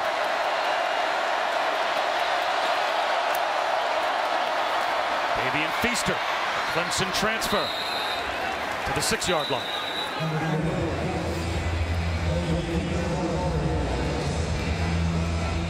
Just telling you, if South Carolina wants to, you can run a very similar formation, a very similar play, and Joyner is going to be a better athlete with more speed than the guy that is playing in between handoff and quarterback responsibilities. It's there if South Carolina sees it and wants it.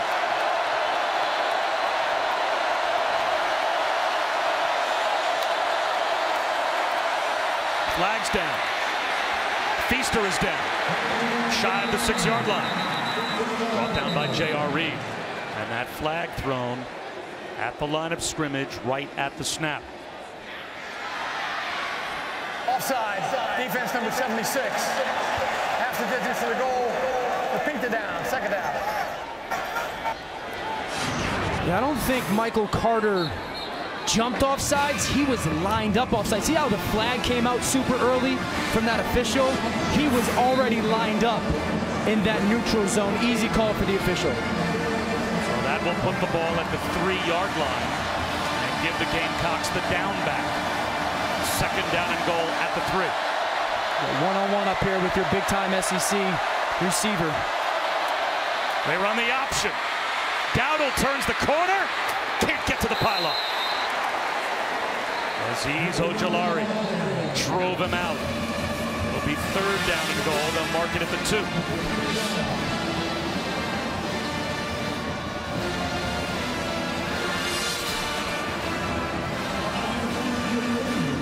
I think if you're Georgia defensively, I've said this a lot.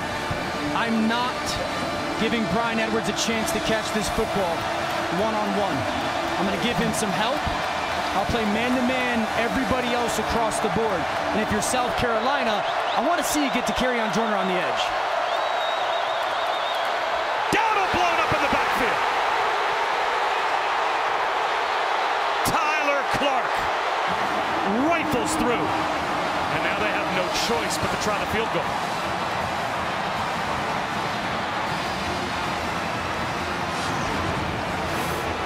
Watch Clark right here. Watch how he gets skinny on the snap of the ball. Dip the shoulder, get skinny, beat the guard off the snap. What a huge play.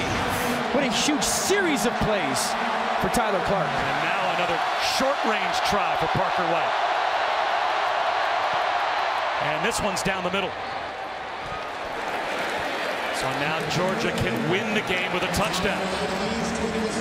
They get their opportunity in overtime number 2.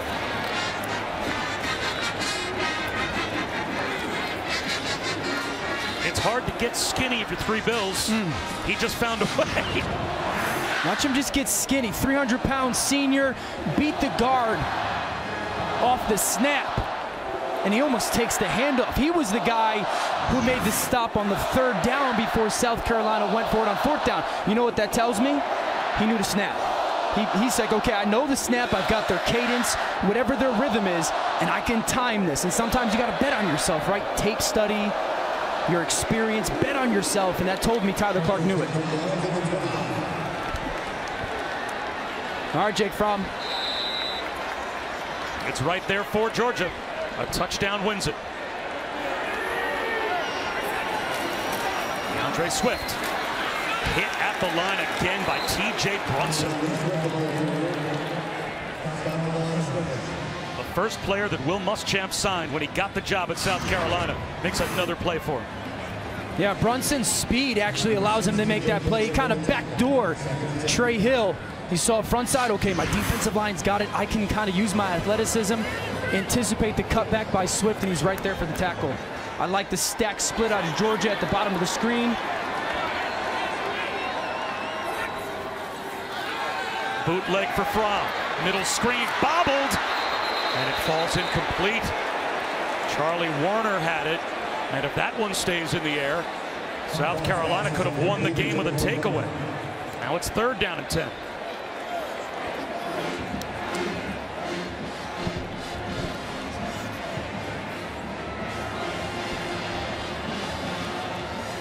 Georgia offensively. South Carolina's kind of playing in between here. Are we going to give you zone or are we going to give you man? You've got to give Jake Fromm. One side of the field, this is your zone beater. One side of the field, this is your man beater. They've got man-to-man across the board. You have to find your matchup. Blitz coming. Fromm's going to take a shot towards the end zone. Incomplete. Demetrius Robertson got turned around. Crowd looking for a call. Jamie Robinson was there in coverage. So here comes Blankenship.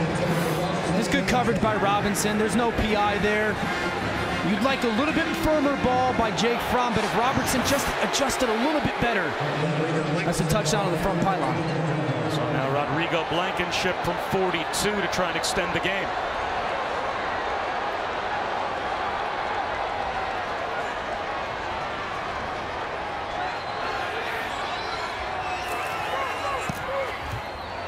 He pulled it! Unbelievable! South Carolina wins!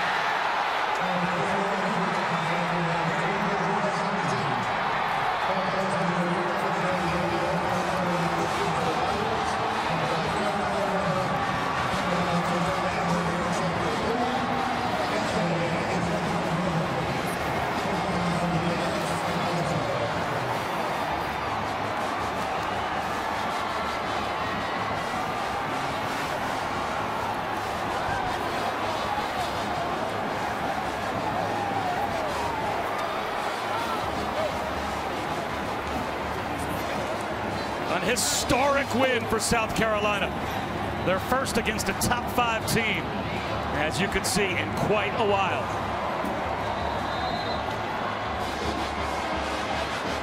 And Allison is down there with a head coach who is enjoying Allison this win. Some big and well-deserved hugs for Coach Muschamp. Coach, first of all, what is going through your mind when Blankenship sails that kick? I heard for him. Yeah. You know, you don't want it to end in that fashion. Georgia's got a great team, well coached, a bunch of good players, and just, you know, I'm happy for our guys. It was a heck of a game, and I hate anyone had to lose the game. You were on the other side, though, of that missed field goal in overtime when you guys missed one as well. Yeah. What was going through your mind then? Our guys will keep fighting their ass off. It's a hell of a day to be a Gamecock, isn't it? You know, isn't it awesome? What was required of your team to come on the road without your starting quarterback for much of the second half and win that? Well, we lose Jake in the early of the season. We lose Ryan to carry on. Is halfway practicing because of the hamstring. It says a lot about the culture of our program, the leadership of our program, the type players we have in our program, and the future of our program. What does it mean to you and to this program to get this top 5? It don't mean a damn thing to me. I'm happy for our kids. Thanks, Will. It means something to him. How about the end of this one, Dan? This is a team that came in here with a mission, right? And they wanted to get physical with Georgia. They wanted to play their style, put the game on their terms. Ryan Helinski battled and played so well early on, but they did it shorthanded. And it's a little bit emblematic of their coach, right? Tough, confident, not scared, won't back down. And they came in to Sanford Stadium, and today we're the better football team. Heartbreak for the Dogs, a celebration for the Gamecocks. And maybe the most unlikely finish that we could have imagined, and it's Rodrigo Blankenship, who has been Mr. Icewater in his Georgia career, missing one from well inside what is normally his comfortable range. But we can both agree, and hopefully everyone watching at home, South Carolina deserved to win the football game, right? They gave, in many ways, Georgia chances, and they never capitalized on them. And the team that played better, and I would argue played harder and did the little things better, won the football game today. Isn't that the coach that said it doesn't mean much to him, just means a lot to his kids? I think it means plenty to him, and there's the hero. Israel Makwamu, 3 interceptions, including a pick 6. And South Carolina heads home a winner. For Allison Williams and Dan Orlovsky, I'm Bob Wischusen. Hopefully the rest of the day is just as exciting. So long from Athens. Time to go back to the studio. College Football Scoreboard. Wow, what a finish out there in Athens. We got about 17 minutes coming up. Brock Purdy and Iowa State travel to West